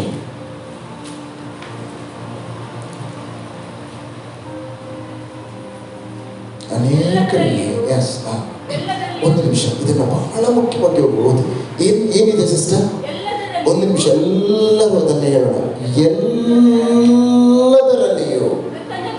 ಎಲ್ಲರೂ ಹೇಳೋಣ. ಕರ್ತನ ಚಿತ್ತ, ಕರ್ತನ ಹೃದಯ ಬಯಸುವಂಥದ್ದು, ಆತನ ಮಾತುಗಳಲ್ಲಿ ಆತನ ಹೇಳುವಂಥದ್ದು, ಆತನ ಹೃದಯ ನಿಮ್ಮಲ್ಲಿ ಆಶ್ರಯ, ಪ್ರತಿಯೊಂದು ಎದುರು ನೋಡುವಂತಹ ಒಂದು ಸಂಗತಿ, ಸರ್ವ ವಿಷಯದಲ್ಲಿ ಹೇಳೋಣ, ಸರ್ವ ವಿಷಯದಲ್ಲಿಯೂ ನಾನು ಒಳ್ಳೆಯದಾಗಲಿ ಕೆಟ್ಟದಾಗಲಿ, ಕೆಡುಕಿನ ಸಂಗತಿಯಾಗಲಿ ಮೇಲಿನ ಸಂಗತಿಯಾಗಲಿ, ರೋಗಗಳಾಗಲಿ ಆರೋಗ್ಯವಾಗಲಿ, ಹೇಳೋಣ, ಕೇಳಿ ಎಲ್ಲ ಸಂಗತಿಯ ಸನ್ನಿವೇಶಗಳ ಎಲ್ಲ ಪಿಡುಗಿನ ಮಧ್ಯದಲ್ಲಿಯೂ, ಕಷ್ಟಗಳ ಮಧ್ಯದಲ್ಲಿಯೂ, ಸಂಕಟದ ಮಧ್ಯದಲ್ಲಿಯೂ, ಸಂತೋಷದ ಮಧ್ಯದಲ್ಲಿಯೂ ಹೇಳೋಣ, ಕರ್ತನೇ ನಿನಗೆ ಸ್ತೋತ್ರ. ಯಾಕೆಂದ್ರೆ ಆತನೊಂದು ವಚನ ಹೇಳ್ತಿದೆ, ಒಂದು ವೇಳೆ ರೋಗ ಎಂಬುದಾಗಿ ನನ್ನ ಶರೀರದಲ್ಲಿ ಅಲಕ್ಷಣಗಳು ಕಂಡರೂ ಹೇಳೋಣ, ಅದರ ಕೊನೆಯು ಆರೋಗ್ಯದಲ್ಲಿ ಮುಗಿಯುತ್ತದೆ. ಕೊರತೆಗಳೆಂಬುದಾಗಿ ನನ್ನಲ್ಲಿ ಕಂಡರೂ ಅದರ ಕಡೆಯಲ್ಲಿ ಸಮೃದ್ಧಿಯಲ್ಲಿ ಮುಗಿದು ಹೋಗುತ್ತದೆ. ಹಲ್ಲೆಲೂಯಾ. ಸಂಕಟಗಳು, ನೋವುಗಳು, ಉಪದ್ರವಗಳು ಇರುವಂಥದ್ದು ಅದು ಕಡೆಯಲ್ಲಿ ಕ್ರಿಸ್ತನಲ್ಲಿ ನನಗೆ ತಾಳ್ಮೆಯನ್ನು ತರುವಂಥದ್ದಾಗಿದೆ. ಯಾಕಂದರೆ ಆತನ ವಚನ ಹೇಳ್ತದೆ, ಆತನು ಪ್ರೀತಿಸುವವರ ಹಿತಕ್ಕಾಗಿ ಎಲ್ಲವನ್ನ ಒಳ್ಳೆಯದಾಗಿ ಮಾಡ್ತಾನೆ. ನೀವಾದರೂ ಕೇಡಿಗೋಸ್ಕರ ಅದನ್ನು ಮಾಡಿದ್ದೀರಿ, ಅದರ ಕರ್ತನ ವಚನ ಹೇಳ್ತಾನೆ, ಕರ್ತನು ಮೇಲಾಗುವುದಕ್ಕಾಗಿ ಅದನ್ನು ಸಂಕಲ್ಪಿಸಿದ್ದಾನೆ. ಹೇಳೋಣ, ಹಾಗಾದರೆ ನನ್ನ ಜೀವಿತದಲ್ಲಿ ನಡೆಯುವ ಪ್ರತಿಯೊಂದು ಸನ್ನಿವೇಶಕ್ಕೆ ನಾನು ದೇವರಿಗೆ ಕೃತಜ್ಞತೆಯನ್ನು ಸಲ್ಲಿಸ್ತೇನೆ. ದಿಸ್ ದ ಡೇ, ಈ ದಿವಸ ನಾವು ಇದನ್ನು ನೆನಪಿಸೋಣ. ಈ ಒಂದು ವಚನ ಮಾತ್ರ ಹೇಳೋಣ. ಎಲ್ಲ ಸರ್ವ ವಿಷಯದಲ್ಲಿ ಆ ವಚನ ಓದಿ ಸಿಸ್ಟರ್, ಓದಿ. ಎಲ್ಲದರಲ್ಲಿ ಹೇಳೋಣ, ಎಲ್ಲದರಲ್ಲಿಯೂ. ಇವತ್ತು ನೀವು ಏನು ಕೇಳ್ತೀರಾ? ಕರ್ತನ ಚಿತ್ತ, ಇಡೀ ವರ್ಷಗಳು ನಾನು ಕಳೆದುಕೊಂಡೆ, ಎಷ್ಟು ನೋವುಗಳನ್ನು ಅನುಭವಿಸಿದೆ, ಎಷ್ಟು ವ್ಯಥೆಗಳನ್ನು ಅನುಭವಿಸಿದೆ. ಯಾರಿಗೆ ಗೊತ್ತು ಈ ನೋವನ್ನು? ದೇವರಿಗೆ ಮಾತ್ರ. ಆದರೆ ಒಂದು ಹೇಳ್ತಾನೆ, ಅದೇ ದೇವರು ಆ ವ್ಯಥೆಯನ್ನು ಸಂತೋಷವಾಗಿ ಮಾರ್ಪಡಿಸಲು ಶಕ್ತನಾಗಿದ್ದಾನೆ. ಹಲ್ಲೆಲೂಯಾ. ಒಂದು ಸಂಗತಿ ಪ್ರೇರೆ, ಕೃತಜ್ಞತೆಯ ಹೃದಯವನ್ನು ಕಸಿದುಕೊಳ್ಳಿಕ್ಕೆ ಯಾವಾಗಲೂ ಒಬ್ಬನ ವಂಚಕನು ಕಾಯ್ತಾನೆ. ನಿಮ್ಮ ಬಾಯಿಯಿಂದ ಬರುವಂಥ ಸ್ತುತಿಗಳ ಬಲ ಸಾಮರ್ಥ್ಯವನ್ನು ತಿಳಿದ ಒಬ್ಬ ಇದ್ದಾನೆ ಈ ಲೋಕದಲ್ಲಿ. ಆ ರಹಸ್ಯವನ್ನಾಗಿ ಲೋಕದಲ್ಲಿ ತಿಳಿದ ಒಬ್ಬ ಇದ್ದಾನೆ. ನಿಮ್ಮ ಬಾಯಿಯಿಂದ ಯಾವ ಕಾರಣಕ್ಕೂ ಸ್ತುತಿಗಳು ಬರಬಾರದು, ಕೃತಜ್ಞತೆಗಳು ಬರಬಾರದು ಎಂಬುದಾಗಿ ನಿಮ್ಮಲ್ಲಿ ಅನೇಕ ಸವಾಲುಗಳನ್ನು ತಂದು ಇಡ್ತಾನೆ. ಹೇಳೋಣ, ಆ ಸನ್ನಿವೇಶಗಳು ಬರುವಾಗಲೂ ನಾನು ಹೇಳ್ತೇನೆ, ಕರ್ತನೇ ನಿನಗೆ ಸ್ತೋತ್ರ. ಪಾಕೆಟಲ್ಲಿ ಹಣ ಇದ್ದರೂ ಕರ್ತನಿಗೆ ಸ್ತೋತ್ರ. ಪಾಕೆಟಲ್ಲಿ ಹಣ ಇಲ್ಲದಿದ್ದರೆ, ಯಾಕೆಂದರೆ ಹಣವು ನನಗೆ ಸಂತೋಷ ತರುವುದಲ್ಲ, ಕ್ರಿಸ್ತನೇ ನನ್ನ ಸಂತೋಷವಾಗಿದ್ದಾನೆ. ಹಲ್ಲೆಲೂಯಾ. ಅದಕ್ಕೆ ಹೇಳ್ತಾನಲ್ವ, ಕ್ರಿಸ್ತನಲ್ಲಿರುವ ಬಲ, ಕ್ರಿಸ್ತನಲ್ಲಿರುವ ಅಭಿಷೇಕವೇ ನನ್ನನ್ನು ನಡೆಸುವಂಥದ್ದಾಗಿದೆ. ಅದಕ್ಕೆ ಬಲಪಡಿಸುವಂತನಲ್ಲಿ ಇದ್ದುಕೊಂಡು ನಾನು ಎಲ್ಲದಕ್ಕೂ ನಾನು ಮಾಡಲು ಶಕ್ತನಾಗಿದ್ದೇನೆ. ಫಿಲಿಪಿಯದಲ್ಲಿ 4ನೇ ಅಧ್ಯಾಯ 6ನೇ ವಚನದಿಂದ 8ನೇ ವಚನದಲ್ಲಿ ಓದೋಣ. ಬಹಳ ನಿಧಾನವಾಗಿ ಸಿಸ್ಟರ್, ಬಹಳ ನಿಧಾನವಾಗಿ ಓದಿದ ವಚನ. ಯಾವ ಸಂಬಂಧವಾಗಿ ಹೇಳೋಣ, ಯಾವ ಸಂಬಂಧವಾಗಿಯೂ ಏನೇ ಸ್ಥಿತಿಗಳು ಬರಲಿ, ಎಂಥದೇ ಪರಿಸ್ಥಿತಿಗಳು ಬರಲಿ, ಈ ಕಳೆದು ಹೋದಂಥ ನನ್ನ ದುಃಖಗಳು, ಕಳೆದು ಹೋದಂಥ ನನ್ನ ಎಲ್ಲ ಸಂಕಟಗಳು, ಅಥವಾ ನಾನು ಕಳೆದುಕೊಂಡಂಥ ಎಲ್ಲ ಇದನ್ನು ನಾನು ನೆನಪಿಸುವಾಗ ನನಗೆ ಇಲ್ಲ. ಅದಕ್ಕೆ ನಾನು ಕಳೆದ 2 ವಾರದ ಮುಂಚೆ ಹೇಳಿದ್ದೆ, ಕರ್ತನ ಸಮಯ ಬಂದಿದೆ, ಎಲ್ಲವನ್ನ ಹಳೆಯದನ್ನು ಮರೆತು ಮುಂದಿನವುಗಳನ್ನು ನೋಡಿಕೊಂಡು ಓಡುವ ಸಮಯ ದೇವರ ವಚನ ಹೇಳ್ತಿಲ್ಲ. ಪುರಾತನವುಗಳನ್ನು ಏನು ಮಾಡಬೇಡ್ರಿ, ಮರೆತು ಬಿಡಿರಿ. ಕರ್ತನ ವಚನ ಇಲ್ಲಿ ಹೇಳ್ತದೆ, ಏನು ಹೇಳ್ತದೆ? ಏಷಾಯ 43:19. ಇದೇ ನಮ್ಮ ಸಭೆಯು ಆರಂಭಿಸುವಾಗ ದೇವರು ಕೊಟ್ಟಂಥ ವಾಕ್ಯ. ನಿಮ್ಮ ಜೀವಿತದಲ್ಲಿ ನೂತನವಾದದ್ದನ್ನು ನಾನು ಮಾಡುವವನಾಗಿದ್ದೇನೆ. ಆಮೆನ್. ಹಲ್ಲೆಲೂಯಾ. ಹಲ್ಲೆಲೂಯಾ. ಪ್ರತಿ ಕ್ಷಣಗಳು ಕರ್ತನ ಮುಂದೆ ಬಂದು ನೀವು ಹೇಳಿರಿ, ಕರ್ತನೇ ಏನೆಲ್ಲ ಈ ಸ್ಥಿತಿಗಳಿದೆಯೋ ಅದಕ್ಕಾಗಿ ನಿಮಗೆ ಸ್ತೋತ್ರ. ಯಾಕಂದರೆ ಅಲ್ಲಿ ಕೇಡುಗಳು ಅಥವಾ ನೋವುಗಳು ಅಥವಾ ಪಾಸ್ಟರ್ ನೀವು ಏನು ಹೇಳ್ತೀರಿ, ನೋವಿನ ಮಧ್ಯದಲ್ಲಿ ಹೇಗೆ ಸಾಧ್ಯ ಕೃತಜ್ಞತೆಯನ್ನು ಸಲ್ಲಿಸಲಿಕ್ಕೆ? ಅದ್ಭುತದ ಬಾಗಿಲು ಬೇರೆ ಎಲ್ಲೂ ಇಲ್ಲ. ಕೃತಜ್ಞತೆಯ ಒಳಗಡೆ ನಿನ್ನ ಸನ್ನಿವೇಶಗಳನ್ನು ಬದಲಾಯಿಸುವ ಶಕ್ತಿ ಇದೆ. ರೋಗಗಳನ್ನು ಬದಲಾಯಿಸುವ ಶಕ್ತಿ ಕರ್ತನಲ್ಲಿ ಕೃತಜ್ಞತೆಯನ್ನು ಸಲ್ಲಿಸುವುದರಲ್ಲಿದೆ. ಯಾಕೆಂದರೆ ಆತನ ಪ್ರತಿಯೊಂದು ಮಾತುಗಳು ಆಶೀರ್ವಾದವನ್ನು ಬಿಡುಗಡೆ ಮಾಡುವ ಶಕ್ತಿ ಅದರಲ್ಲಿದೆ. ಅದುವೇ ಜೀವವಾಗಿದೆ. ಅದಕ್ಕೆ ಆತನ ವಚನ ಹೇಳ್ತದೆ, ನಿನ್ನ ನಂಬಿಕೆಯಂತೆ ನಿನಗೆ ಆಗಲಿ. Amen, hallelujah. ಜೀವಚನ ಹೋದ್ರಿ, ಯಾವ ಸಂಬಂಧವಾಗಿಯೂ ಚಿಂತೆ ಮಾಡದೆ ಹೇಳೋಣ. ಎಲ್ಲರೂ ಹೇಳೋಣ ಈ ವಚನವನ್ನು. ಎಲ್ಲರೂ ಹೇಳೋಣ, ಯಾವ ಸಂಬಂಧವಾಗಿಯೂ ಚಿಂತೆ ಮಾಡದೆ ಸರ್ವ ವಿಷಯದಲ್ಲಿ ಹೇಳೋಣ. ಪ್ರತಿಯೊಂದು ವಿಷಯದಲ್ಲಿ, ಅದು ನೋವಿರಲಿ, ಅದು ಯಾತನೆ ಇರಲಿ, ಅದು ನಿರೀಕ್ಷೆ ಇಲ್ಲದ ಸಂಗತಿ ಇರಲಿ, ಅದು ನನ್ನ ಕೈಯನ್ನು ಬಿಟ್ಟು ಹೋಗಿರುವ ಸಂಗತಿ, ಇನ್ನು ಬದಲಾಗಲಿಕ್ಕೆ ಇಲ್ಲವೇ ಇಲ್ಲ ಹೇಳುವ ಯಾವ ಸಂಗತಿಗಳು, ಸರ್ವ ವಿಷಯದಲ್ಲಿ ಹೇಳೋಣ, ಸರ್ವ ವಿಷಯದಲ್ಲಿಯೂ ದೇವರ ಮುಂದೆ ಕೃತಜ್ಞತೆ ಹೇಳೋಣ. ಕೃತಜ್ಞತೆಯನ್ನ, ಸ್ತುತಿಯನ್ನ, ಪ್ರಾರ್ಥನೆಯನ್ನ, ವಿಜ್ಞಾಪನೆಗಳನ್ನ ಮಾಡುತ್ತಾ ನಿಮಗೆ ಬೇಕಾದದನ್ನು ಆತನಿಗೆ ತಿಳಿಯಪಡಿಸಲಿ. ಅದಕ್ಕೆ ಹೇಳ್ತದೆ, ನಿಮ್ಮ ಇಂಗ್ಲಿಷಲ್ಲಿ ಬಹಳ ಚೆನ್ನಾಗಿದೆ, ವಿತ್ ದ ಥ್ಯಾಂಕ್ಸ್ ಗಿವಿಂಗ್. ಅದನ್ನು ಓದಿರಿ ಆ ವಚನ. Rejoice always. Rejoice always. ಸಂತೋಷಿಸಿರಿ ಹೇಳ್ತಾನೆ. ಯಾಕಂದ್ರೆ ಸನ್ನಿವೇಶದ ಮೇಲೆ ನಿಮ್ಮ ಸಂತೋಷವಿರುವುದು ಬೇಡ. ಯಾಕಂದ್ರೆ ಕರ್ತನ ವಚನದ ಮೇಲೆ ನಮ್ಮ ಸಂತೋಷವಿದೆ. ಕರ್ತನ ವಚನ ಹೇಳ್ತದೆ. ಅದಕ್ಕೋಸ್ಕರ ಯಾವ ಸನ್ನಿವೇಶಗಳನ್ನು ಎಲ್ಲವನ್ನು ನಾನು ಮರೆತು ಬಿಟ್ಟು, ಎಲ್ಲದ ಸಂಗತಿಯ ಚಿಂತೆಯನ್ನು ಬಿಟ್ಟು, next Pray without ceasing. Pray without. Which one you are reading? The First Thessalonians? No, I am Philippians. Not Philippians. Yeah, I am saying that about the Philippians 4:6. Be careful of nothing, Be careful of nothing. but in everything, by prayer and supplication, But in everything, ಎಲ್ಲದರಲ್ಲಿಯೂ by prayer by prayer, ಪ್ರಾರ್ಥನೆಯಿಂದ, and supplication, ವಿಜ್ಞಾಪನೆಗಳಿಂದ, with thanksgiving, ಕೃತಜ್ಞತೆಯಿಂದ, let your request ನಿಮ್ಮ ಈ ಸಂಗತಿಗಳಿಂದ ನಿಮ್ಮ ಪ್ರಾರ್ಥನೆಯು be made known unto God. ದೇವರಿಗೆ ನೀವು ತಿಳಿಯಪಡಿಸಿರಿ. ಯಾವುದರ ಮುಖಾಂತರ ನಿಮ್ಮ ಪ್ರಾರ್ಥನೆಯು ಕರ್ತನಿಗೆ ಸಲ್ಲಲಿ. ಕೇವಲ ಬೇಡಿಕೆ ಅಲ್ಲ, ನಾಟ್ ಓನ್ಲಿ ಡಿಮ್ಯಾಂಡ್. ನಿಮಗೆ ಅವಶ್ಯಕತೆಗಳ ಸಂಗತಿಗಳನ್ನು ಮಾತ್ರ ದೇವರ ಮುಂದೆ ಸಲ್ಲಿಸಿರಿ ಎಂಬುದಾಗಿ ಹೇಳುವುದಿಲ್ಲ. ದೇವರ ವಚನ ಹೇಳ್ತದೆ, ಅದರ ಮೂಲಕ, ಯಾವುದರ ಮೂಲಕ ಹೇಳೋಣ, ಕೃತಜ್ಞತೆಯ ಮೂಲಕ ನಿಮ್ಮ ಪ್ರಾರ್ಥನೆಯು ದೇವರಿಗೆ ಸಲ್ಲಿಸಲ್ಪಡಲಿ. With the thanksgiving, with the praise. ಕರ್ತನಿಗೆ ಸ್ತುತಿಗಳ ಮುಖಾಂತರವಾಗಿ, ಕರ್ತನಿಗೆ ಸ್ತೋತ್ರಗಳ ಮುಖಾಂತರವಾಗಿ, ಕೃತಜ್ಞತೆಯ ಮೂಲಕವಾಗಿ ಏನ್ ಮಾಡ್ರಿ, ನಿಮ್ಮ ವಿಷಯಗಳನ್ನು ಕರ್ತನ ಮುಂದೆ ಹೇಳೋಣ. ಅನೇಕ ಬಾರಿ ನಾವು ಇದನ್ನು ತಿಳಿಯದೆ ಹೋದರೆ ಒಂದು ಸಂಗತಿ ಹೇಳೋಣ, ಕರ್ತನೆ ಏನು ಸನ್ನಿವೇಶಗಳು ಈ ವರ್ಷದಲ್ಲೆಲ್ಲ ನನ್ನ ಬಂದಿದೆಯೋ, ಅನೇಕ ಬಾರಿ ನಾನು ಅದನ್ನು ಅರಿಯದೆ ತಿಳಿಯದೆ ನಾನು ಮಾತನಾಡಿಬಿಟ್ಟೆವು. ಆದರೆ ಕರ್ತನ ವಚನ ಹೇಳ್ತದೆ, ಯಾವ ವಿಷಯವಾಗಿ ಏನು ಮಾಡಬೇಡ್ರಿ, ಚಿಂತೆ ಮಾಡಬೇಡ್ರಿ. ಯಾಕಂದರೆ ಥ್ಯಾಂಕ್ಸ್ ಅಂತ ಹೇಳುವಂಥದ್ದು ಮೂಲ ಅರ್ಥ ಅದು ಕೃಪೆಯಿಂದ ಬಂದಿರುವಂಥ ವಚನವಾಗಿದೆ. ದ ಮೂಲ ಅರ್ಥ, ದ ಗ್ರೇಷಿಯಸಿ ಅಂತ ಹೇಳುವಂಥ ಒಂದು ವರ್ಡ್, ಆ ವರ್ಡ್ ಅದ ಥ್ಯಾಂಕ್ಸ್, ಕೃತಜ್ಞತೆ. ಅಥವಾ ನಮಗೆ ಉಪಕಾರಗಳನ್ನು ಸಲ್ಲಿಸುವಾಗ, ನಾವು ಮಾಡುವಾಗ ತಿರುಗಿ ನಮ್ಮ ಹೃದಯವನ್ನು ತೆರೆದು ಆ ಉಪಕಾರಕ್ಕೆ ನಾವು ಕೊಡುವಂತಹ ಪ್ರತಿಕ್ರಿಯೆ. ಇವತ್ತು ನಿಮ್ಮ ಹೃದಯ ಖಂಡಿತವಾಗಿ ಸಿದ್ಧವಾಗಿದೆ ಅಂತ ತಿಳ್ಕೊಳ್ತೇನೆ. ಈ ಸಮಯದಲ್ಲಿ ಎಲ್ಲ ಹೃದಯವನ್ನು, ನಿಮ್ಮ ಹೃದಯವನ್ನು ಕರ್ತನ ಸಮ್ಮುಖದಲ್ಲಿ ತೆರೆದುಕೊಂಡ್ರಿ. Open your heart for only one purpose, just giving thanks to god.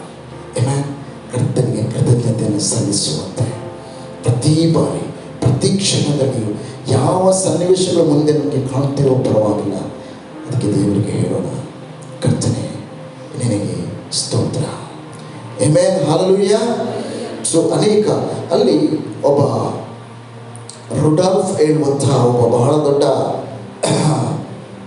ಒಬ್ಬ ಮನುಷ್ಯ ಇದ್ದ. ಅದನ್ನು ಒಂದು ಪುಸ್ತಕವನ್ನು ಬರೀತಾನೆ. ಪುಸ್ತಕ ಬರೆಯುವಾಗ ಆ ಶಬ್ದಕ್ಕೆ ಪ್ರಪಂಚದಲ್ಲಿ ಹೆಸರುವಾಸಿಯಾದಂತಹ ಒಬ್ಬ ಲೇಖಕ ಇಸ್ ರೈಟರ್. ಆತನು ಒಂದು ಶಬ್ದಕ್ಕೆ ತೆಗೆದುಕೊಂಡ ಹಣ ಎಷ್ಟು ಗೊತ್ತಾ?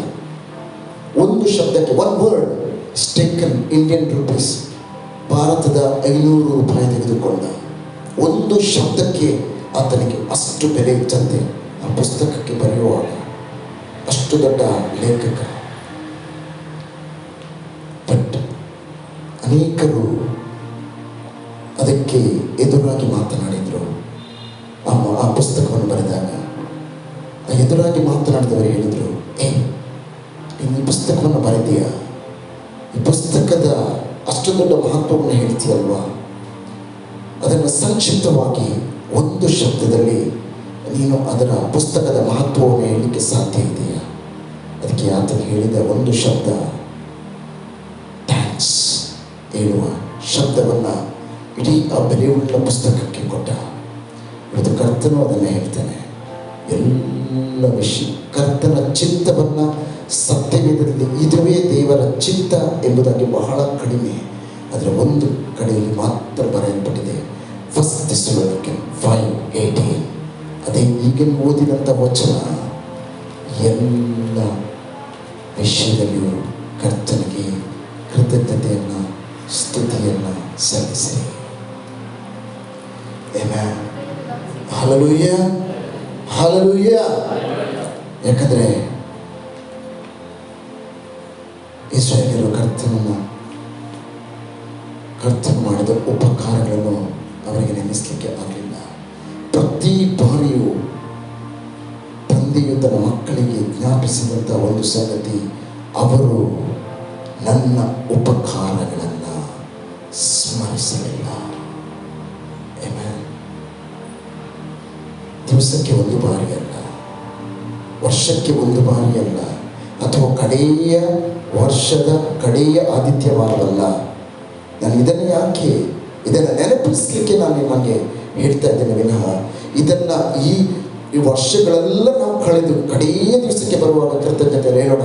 ನನ್ನ ಜೀವಿತದ, ನನ್ನ ಪ್ರತಿಯೊಂದು ಕ್ಷಣದ, ಪ್ರತಿಯೊಂದು ದಿನಗಳಲ್ಲಿಯೂ ನಾನು ಕರ್ತನಿಗೆ ಕೃತಜ್ಞತೆಯನ್ನು ಸಲ್ಲಿಸುವವನಾಗಿದ್ದೇನೆ.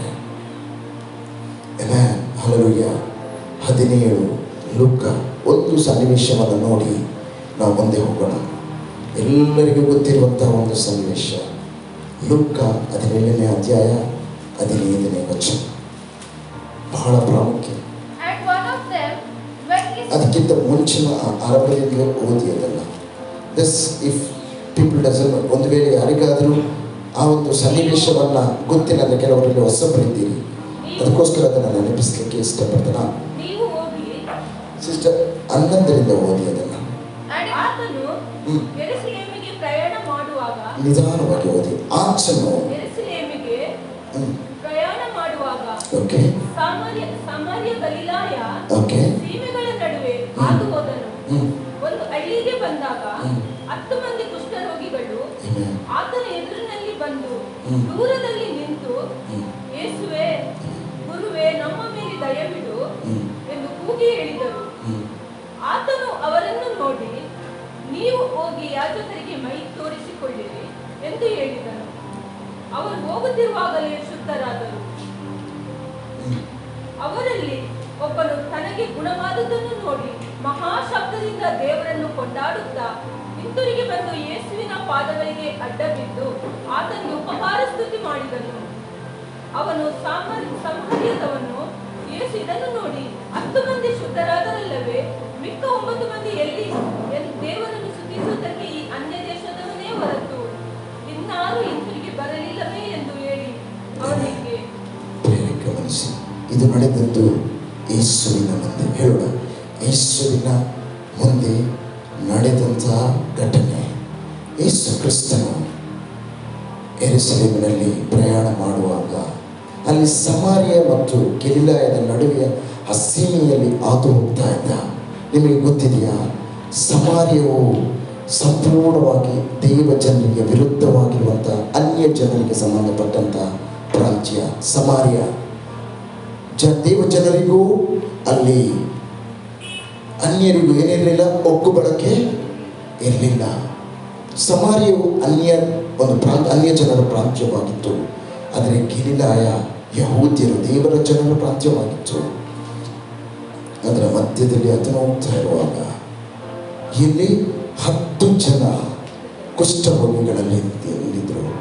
ಅವರು ಮೊರೆ ಇಟ್ಟಂಥದ್ದು ಒಂದೇ, ಏನು ಗೊತ್ತಾ? ಕರ್ತನ ಕರುಣೆಗಾಗಿ ಅವರು ಮೊರೆ ಇಟ್ಟರು. ಓದಿಯ ವಚನ ಓದಿ. ನಮ್ಮ ಮೇಲೆ ದಯವಿಡು ಎಂದು ಕೂಗಿ ಹೇಳಿದರು.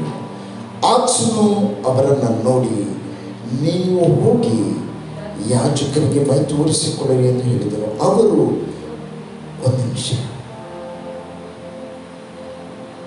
ವಚನ ಓದಿ. ಅವರು ಹೇಳೋಣ, ಅವರು ಹೋಗುತ್ತಿರುವಾಗಲೇ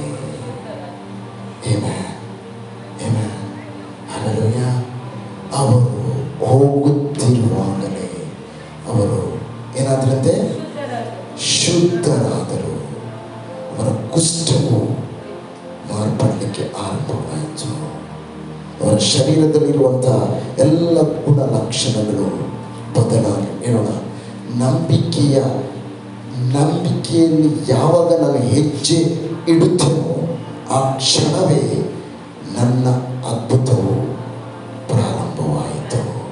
ಹೇಳೋಣ, ಯೇಸುವಿನ ಮಾತಿಗೆ ನಾನು ಕೊಡುವ ಮೊದಲ ಪ್ರತಿಕ್ರಿಯೆ ನನ್ನ ಜೀವಿತದ ಅದ್ಭುತದ ಬಾಗಿಲು ತೆರೆಯಲ್ಪಡುವಂಥದ್ದು. ಯೇಸುವಿನ ಮೊದಲ ಒಂದು ಮಾತಿಗೆ ನಾವು ಯಾವಾಗ ಕಿವಿ ಕೊಡುವುದು ಮಾತ್ರವಲ್ಲ, ಅವರು ಅದನ್ನು ದೇವರ ವಾಕ್ಯ ಹೇಳ್ತಿದೆ. ಅದು ಗುರುವೇ ನಮ್ಮ ಮೇಲೆ ಜಯವಿಡಿಯುವುದು ಕೂಗಿಳು. ಆಚನು ಅವರನ್ನ ನೋಡಿ, ನೀವು ಹೋಗಿ ಯಾಜಕರಿಗೆ ಮೈ ತೋರಿಸಿಕೊಳ್ಳಿರಿ. ಅವರು ಹೇಳೋಣ, ಅವರು ಆ ಮಾತನ್ನ ಕೇಳಿ ಆ ಮಾತಿನಂತೆಯೇ ಅವರು ಹೆಜ್ಜೆಯನ್ನ ಇಡುವಾಗಲೇ ಅಂತ ಹೇಳಿದ್ದೆ ದೇವರ ವಚನ ಹೇಳ್ತದೆ. ನಂಬಿಕೆ ಹೆಜ್ಜೆ ಅದು ಬೇರೆ ಯಾವುದೂ ಅಲ್ಲ, ಅದ್ಭುತದ ಹೆಜ್ಜೆಯಾಗಿದೆ. ಕರ್ತನ ಮಾತಿಗೆ ನೀನು ತೆಗೆದುಕೊಳ್ಳುವ ಮೊದಲ ಹೆಜ್ಜೆ ಅದು ಅದ್ಭುತವನ್ನು ತೆರೆಯುವಂತಹ ಹೆಜ್ಜೆಯಾಗಿದೆ, ದ ಫಸ್ಟ್. ಆದರೆ ನಂಬಿಕೆಗಿಂತಲೂ ಇನ್ನೊಂದು ಹೆಚ್ಚಿನ ಭಾಗವನ್ನು ಇವತ್ತು ನಾನು ಮಾತನಾಡ್ತೇನೆ. ನಂಬಿಕೆಯಲ್ಲಿ ಇರುವಂಥದ್ದು ಅದು ದೇವರ ಚಿತ್ತವೂ ಕೂಡ. ಅಲ್ಲಿ ದೇವರ ವಚನ ಹೇಳ್ತದೆ, ಅವರು ಶುದ್ಧರಾದರು. ಮುಂದಿನ ವಚನ ನೋಡಿ, ಅವರು ಶುದ್ಧರಾದರು. ಅವರಲ್ಲಿ ಒಬ್ಬನು ತನಗೆ ಗುಣವಾದದ್ದನ್ನು ನೋಡಿ ಮಹಾಶಬ್ದದಿಂದ ದೇವರನ್ನು ಕೊಂಡಾಡುತ್ತಾ ಹಿಂತಿರುಗಿ ಬಂದು ಒಂದು ವೇಳೆ ಅವನು ಯಾಜಕರ ಬಳಿಗೆ ಹೋಗಿದ್ದಾನೆ ಹೇಳುವಂತ ಮಾತುಗಳು ಹೇಳುವುದಕ್ಕಿಂತಲೂ ಹೆಚ್ಚು ಅವನು ಶುದ್ಧ ಮಾಡಿದಾತನನ್ನ ನೆನಪಿಸಲಿಕ್ಕೆ ಹೊರಟ. ಅದ್ಭುತವನ್ನ ಅವರ ಶರೀರದಲ್ಲಿ ಆಗಿದೆ ಹೇಳುವಂತ ದೃಢತೆಗೋಸ್ಕರ ಅವನು ಹೇಳ್ತಾನೆ, ಹೋಗಿರಿ ನೀವು ಯಾಜಕರಿಗೆ ತೋರಿಸಿರಿ ನಿಮ್ಮ ಅದ್ಭುತಗಳು ಆಗಿದೆ ಇಲ್ವ ಹೇಳುವಂತ ದೃಢತೆಗೋಸ್ಕರ. ಸಾಕ್ಷಿಗಿಂತ ಮೊದಲು ಹೇಳೋಣ, ಅದ್ಭುತದ ಸಾಕ್ಷಿಗಿಂತ ಮೊದಲು ದೇವರು ತನ್ನ ಹೃದಯದಲ್ಲಿ ಬಯಸುವಂಥದ್ದು ನಿಮ್ಮ ಕೃತಜ್ಞತೆಯಲ್ಲ. Before they reach the priest, ಯಾಜಕರನ್ನ ಅವರು ತೋರಿಸಿದ ಮುಂಚೆ ಕರ್ತನ ವಚನ ಅವರ ಹೃದಯವು, ಯಾರ ಹೃದಯ? 10 ಜನರ ಹೃದಯ ಅಲ್ಲ, ಒಬ್ಬನ ಹೃದಯ. ಹೇಳೋಣ, ಒಬ್ಬನ ಹೃದಯ ಸ್ಥಳವನ್ನ ಮಾರ್ಪಡಿಸಿತು, ಮಾರ್ಗವನ್ನ ಮಾರ್ಪಡಿಸಿತು. ಆತನು ತಿರುಗಿ ಆ ಸ್ಥಳದಿಂದ ಆತನು ತಿರುಗಿ ಬಂದ. ಯಾಕೆ ತಿರುಗಿ ಬಂದ? ತನಗೆ ಉಪಕಾರ ಮಾಡಿದ ಆತನನ್ನು ನೆನೆಸಲಿಕ್ಕೆ, ಆತನಿಗೆ ಸ್ತೋತ್ರವನ್ನು ಸಲ್ಲಿಸಿದ, ಆತನಿಗೆ ಅಡ್ಡ ಬೆಳಿಗ್ಗೆ. ಹೇಳೋಣ, ನನ್ನ ಜೀವಿತದಲ್ಲಿ ಈ ತನಕ ಮಾಡಿದ ಪ್ರತಿಯೊಂದು ಉಪಕಾರಗಳಿಗೋಸ್ಕರ ನಾನು ತಿರುಗಿ ಬರಲೇಬೇಕು. ಯಾರ ಬಳಿಗೆ? ನನ್ನನ್ನು ಉಪಕಾರವನ್ನು ಸಲ್ಲಿಸಿ ನನಗೋಸ್ಕರ ಒಳ್ಳೆಯ ಕಾರ್ಯಗಳನ್ನು ಮಾಡಿದ ನನ್ನ ಯೇಸುವನ್ನು ಅಡ್ಡ ಬಿದ್ದು ನಾನು ಸ್ತೋತ್ರ ಮಾಡಲಿಕ್ಕೆ, ಆತನ ಸ್ತೋತ್ರವನ್ನು ಸ್ತೋತ್ರವನ್ನು ಸಲ್ಲಿಸಲಿಕ್ಕೆ, ಆತನಿಗೆ ಕೃತಜ್ಞತೆಯನ್ನು ಸಲ್ಲಿಸಲಿಕ್ಕೆ ಆತನ ವಚನ ಹೇಳ್ತದೆ. ನನಗೆ ಗುಣವಾದದ್ದನ್ನು ನೋಡಿ ಆ. ಮಹಾಶಬ್ದದಿಂದ ಹೇಳೋಣ, ಕೃತಜ್ಞತೆಯು ಉಪಕಾರ ಸ್ತುತಿಯು ಹೃದಯದಲ್ಲಿ ಎಣಿಸುವಂತ ಕಾರ್ಯವಲ್ಲ, ಹೃದಯದ ಒಳಗೆ ಯೋಚಿಸುವಂತ ಕಾರ್ಯವಲ್ಲ. ಹೌದು, ದೇವರು ಉಪಕಾರ ಮಾಡಿದ, ಬಿಸುಗುಟ್ಟುವ ಸ್ವರವಲ್ಲ. ಹೇಳೋಣ, ಲೋಕದ ಎಲ್ಲ ಜನರ ಮಧ್ಯದಲ್ಲಿ ದೇವರನ್ನ ಸ್ತುತಿಸಿ, ದೇವರನ್ನ ಕೊಂಡಾಡಿ, ದೇವರಿಗೆ ಕೃತಜ್ಞತೆ ಸಲ್ಲಿಸುವಂತ ಸ್ವರವಾಗಿದೆ. ಆತನ ವಚನ ಹೇಳ್ತಿದೆ, ಆತನು ಮಹಾ ಶಬ್ದದಿಂದ ದೇವರಿಗೆ ಕೃತಜ್ಞತೆಯನ್ನು ಸಲ್ಲಿಸಿದ. 9 ಮಂದಿ ಶುದ್ಧರಾದರು, ಆದರೂ ಅವರು ಪರಿಪೂರ್ಣರಾಗಿರಲಿಲ್ಲ. ಆಮೆನ್. ಇವತ್ತು ನಂಬಿಕೆ ಇತ್ತು 9 ಜನರಿಗೂ. ಹೇಳೋಣ, ನಂಬಿಕೆ ಅವರನ್ನು ಶುದ್ಧ ಮಾಡಿತು, ಕೃತಜ್ಞತೆ ಅವರನ್ನು ಪರಿಪೂರ್ಣ ಮಾಡಿತು. ಹೇಳೋಣ, ಎಲ್ಲರೂ ಹೇಳೋಣ, ನಂಬಿಕೆ ಅವರನ್ನು ಶುದ್ಧ ಮಾಡಿತು, ಕೃತಜ್ಞತೆ ಅವರನ್ನು ಪರಿಪೂರ್ಣ ಮಾಡಿತು. ಇವತ್ತು ನಂಬಿಕೆಯನ್ನು ಸೇರಿಸುವಂತ ಒಂದು ಸಂಗತಿಯನ್ನ ದೇವರು ಸಭೆಗೆ ಪ್ರಕಟಪಡಿಸುವಂಥದ್ದು, ಕೃತಜ್ಞತಾ ಭಾವದವರಾಗಿರಿ. ಕೃತಜ್ಞತೆ ಇಲ್ಲದ ನಂಬಿಕೆ ಅಪೂರ್ಣವಾದದ್ದು. ಯಾಕೆಂದ್ರೆ ಅವರು ಶುದ್ಧರಾದರು, ಆದರೆ ಅವರ ದೇವರ ವಚನ ಹೇಳಿದರೆ ಒಬ್ಬನು ಮಾತ್ರ ಪರಿಪೂರ್ಣನಾದ. ನಂಬಿಕೆಯು ಪೂರ್ಣ ಸಂಗತಿಯನ್ನು ತರಲಿಲ್ಲ, ಆದರೆ ನಂಬಿಕೆಯಲ್ಲಿ ಇದ್ದಂತಹ ಕೃತಜ್ಞತೆಯು ಪರಿಪೂರ್ಣ ಬದಲಾಯಿತು. ಹಲ್ಲೆಲೂಯಾ. ಅದಕ್ಕೆ ಆತನ ಹೃದಯ ಹೇಳ್ತಿದೆ, ದೇವರು ನಿಮ್ಮನ್ನ ಅರ್ಥದಲ್ಲಿ ನಿಲ್ಲಿಸುವುದಿಲ್ಲ, ಅದನ್ನು ಪೂರ್ಣವಾಗಿ ಪುನಃಸ್ಥಾಪಿಸಲು ಇಷ್ಟಪಡ್ತಾನೆ. Full restore. ಹೇಳೋಣ, ಕಳೆದುಕೊಂಡದ್ದು ಎಲ್ಲವನ್ನ ತಿರುಗಿ ನಿಮಗೆ ಪಡಿಬೇಕು. ಎಲ್ಲವನ್ನ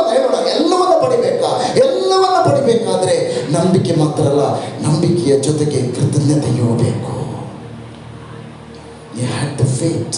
9 ಜನರಿಗೆ ನಾಟ್ ಓನ್ಲಿ ಪ್ರತಿಯೊಬ್ಬರಿಗೆ ಅಲ್ಲಿ ನಂಬಿಕೆ ಇತ್ತು, ಆದರೆ 9 ಮಂದಿಗೆ ನಂಬಿಕೆ ಮಾತ್ರ ಇತ್ತು. ಆದರೆ 10ನೆಯ ವ್ಯಕ್ತಿಗೆ ದೇವರಿಗೆ ಕೃತಜ್ಞತೆಯನ್ನು ಮಾಡುವ, ಕರ್ತನ ಉಪಕಾರಗಳನ್ನು ಸ್ಮರಿಸುವಂತಹ ಹೃದಯವಿತ್ತು. ದೇವರ ವಚನ ಹೇಳ್ತದೆ. ಇಲ್ಲಿ ನೋಡಿ, ಒಂದು ನಿಮಿಷ, ಯೇಸು ಸ್ವಾಮಿ ಮುಂದೆ ಹತ್ರ ಮಾತನಾಡ್ತಾರೆ. ಯೇಸು ಸ್ವಾಮಿ ಮಾತನಾಡ್ತಾ ಇದ್ದಾರೆ, ಅವರ ಹೃದಯದ ಬಯಕೆಯನ್ನ ಇಲ್ಲಿ ಹೇಳ್ತಾ ಇದ್ದಾನೆ. ಪ್ರತಿಯೊಬ್ಬರಲ್ಲಿ ಇವತ್ತು ದೇವರು ಮಾತನಾಡುವ ಮಾತು ಇದೇ ಆಗಿದೆ. ಓಕೆ, 15ನೇ ಓಟದಿಂದ ಓದೋಣ. ಅವರಲ್ಲಿ ಒಬ್ಬನು ತನಗೆ ಗುಣವಾದದ್ದನ್ನು ನೋಡಿ ಮಹಾಶಬ್ದದಿಂದ ದೇವರನ್ನು ಕೊಂಡಾಡುತ್ತಾ ಹಿಂತಿರುಗಿ ಬಂದು ಯೇಸುವಿನ ಪಾದಗಳಿಗೆ ಅಡ್ಡ ಬಿದ್ದು ಆತನಿಗೆ ಉಪಕಾರ ಸ್ತುತಿ ಮಾಡಿದನು. ಅವನು ಸಮಾರ್ಯದವನು. ಯೇಸು ಇದನ್ನು ನೋಡಿ 10 ಮಂದಿ ಶುದ್ಧರಾದರಲ್ಲವೇ, ಮಿಕ್ಕ 9 ಮಂದಿ ಎಲ್ಲಿ? ಓಕೆ, ಹಾಗಾದ್ರೆ ಹೇಳೋಣ, ಇದು ಯೇಸುವಿಗೆ ಬೇಕಿತ್ತು. ಹೇಳೋಣ, ಇದು ಯೇಸುವಿಗೆ ಬೇಕಿತ್ತು. ಯಾಕೆ ಗೊತ್ತಾ? ಯಾಕೆ ಎಂಬುದಾಗಿ ಆತನ ಪ್ರಶ್ನೆ ಕೇಳಲಿಲ್ಲ, ನೀನು ಅಡ್ಡ ಬಿದ್ದಿತ್ತು. ಹೇಳೋಣ, ಯೇಸು ಅದನ್ನ ಸ್ವೀಕರಿಸಿದ.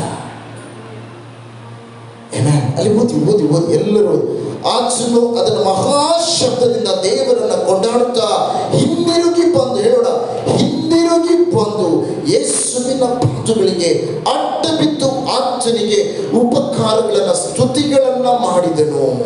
ಹೇಳೋಣ, ಆತನು ದೇವರ ಚಿತ್ತವನ್ನ ಮಾಡಿದನು. When we respond the word of God, ನಾವು ದೇವರ ವಾಕ್ಯದ ಪ್ರತಿಕ್ರಿಯೆ ಕೂಡಲೇ ಕೊಡುವಾಗ ದೇವರು ಆ ವಿಧೇಯತ್ವವನ್ನು ಸ್ವೀಕರಿಸುವ ದೇವರಾಗಿದ್ದಾನೆ. ಅದುವೇ ವಿಧೇಯತ್ವ, ಬೇರೆ ಯಾವುದೂ ಅಲ್ಲ. ಎಲ್ಲ ವಿಷಯದಲ್ಲಿಯೂ ಆತನಿಗೆ ಸ್ತೋತ್ರವನ್ನು ಮಾಡುವ. ಅದುವೇ ವಿಧೇಯತ್ವ, ಒನ್ ಒಬಿಡಿಯನ್ಸ್.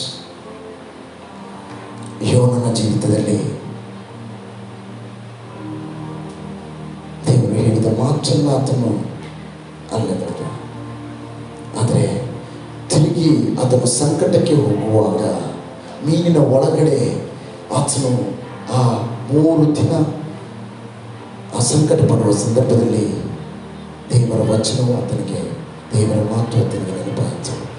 ಅಲ್ಲಿ ದೇವರ ವಚನ ಇರ್ತದೆ, ದೇವರನ್ನ ಅದರ ಆ ಸಂಕಟದ, ಆ ಕಷ್ಟದ, ಆ ಅಸಹ್ಯವಾದಂಥ ಸ್ಥಳದ ಒಳಗಡೆ 2ನೇ ಅಧ್ಯಾಯದಲ್ಲಿ ನೀವು ಯೋನದಲ್ಲಿ ಹೋಗಿ ಮನೆಯಲ್ಲಿ ಓದಿ ದೇವರನ್ನ ಯೋನನು ಆ ಮೀನಿನ ಹೊಟ್ಟೆಯೊಳಗೆ ಇದ್ದುಕೊಂಡು ತನ್ನ ದೇವರಾದ ಯೆಹೋವನಿಗೆ ಹೀಗೆ ಪ್ರಾರ್ಥನೆ ಮಾಡಿದನು.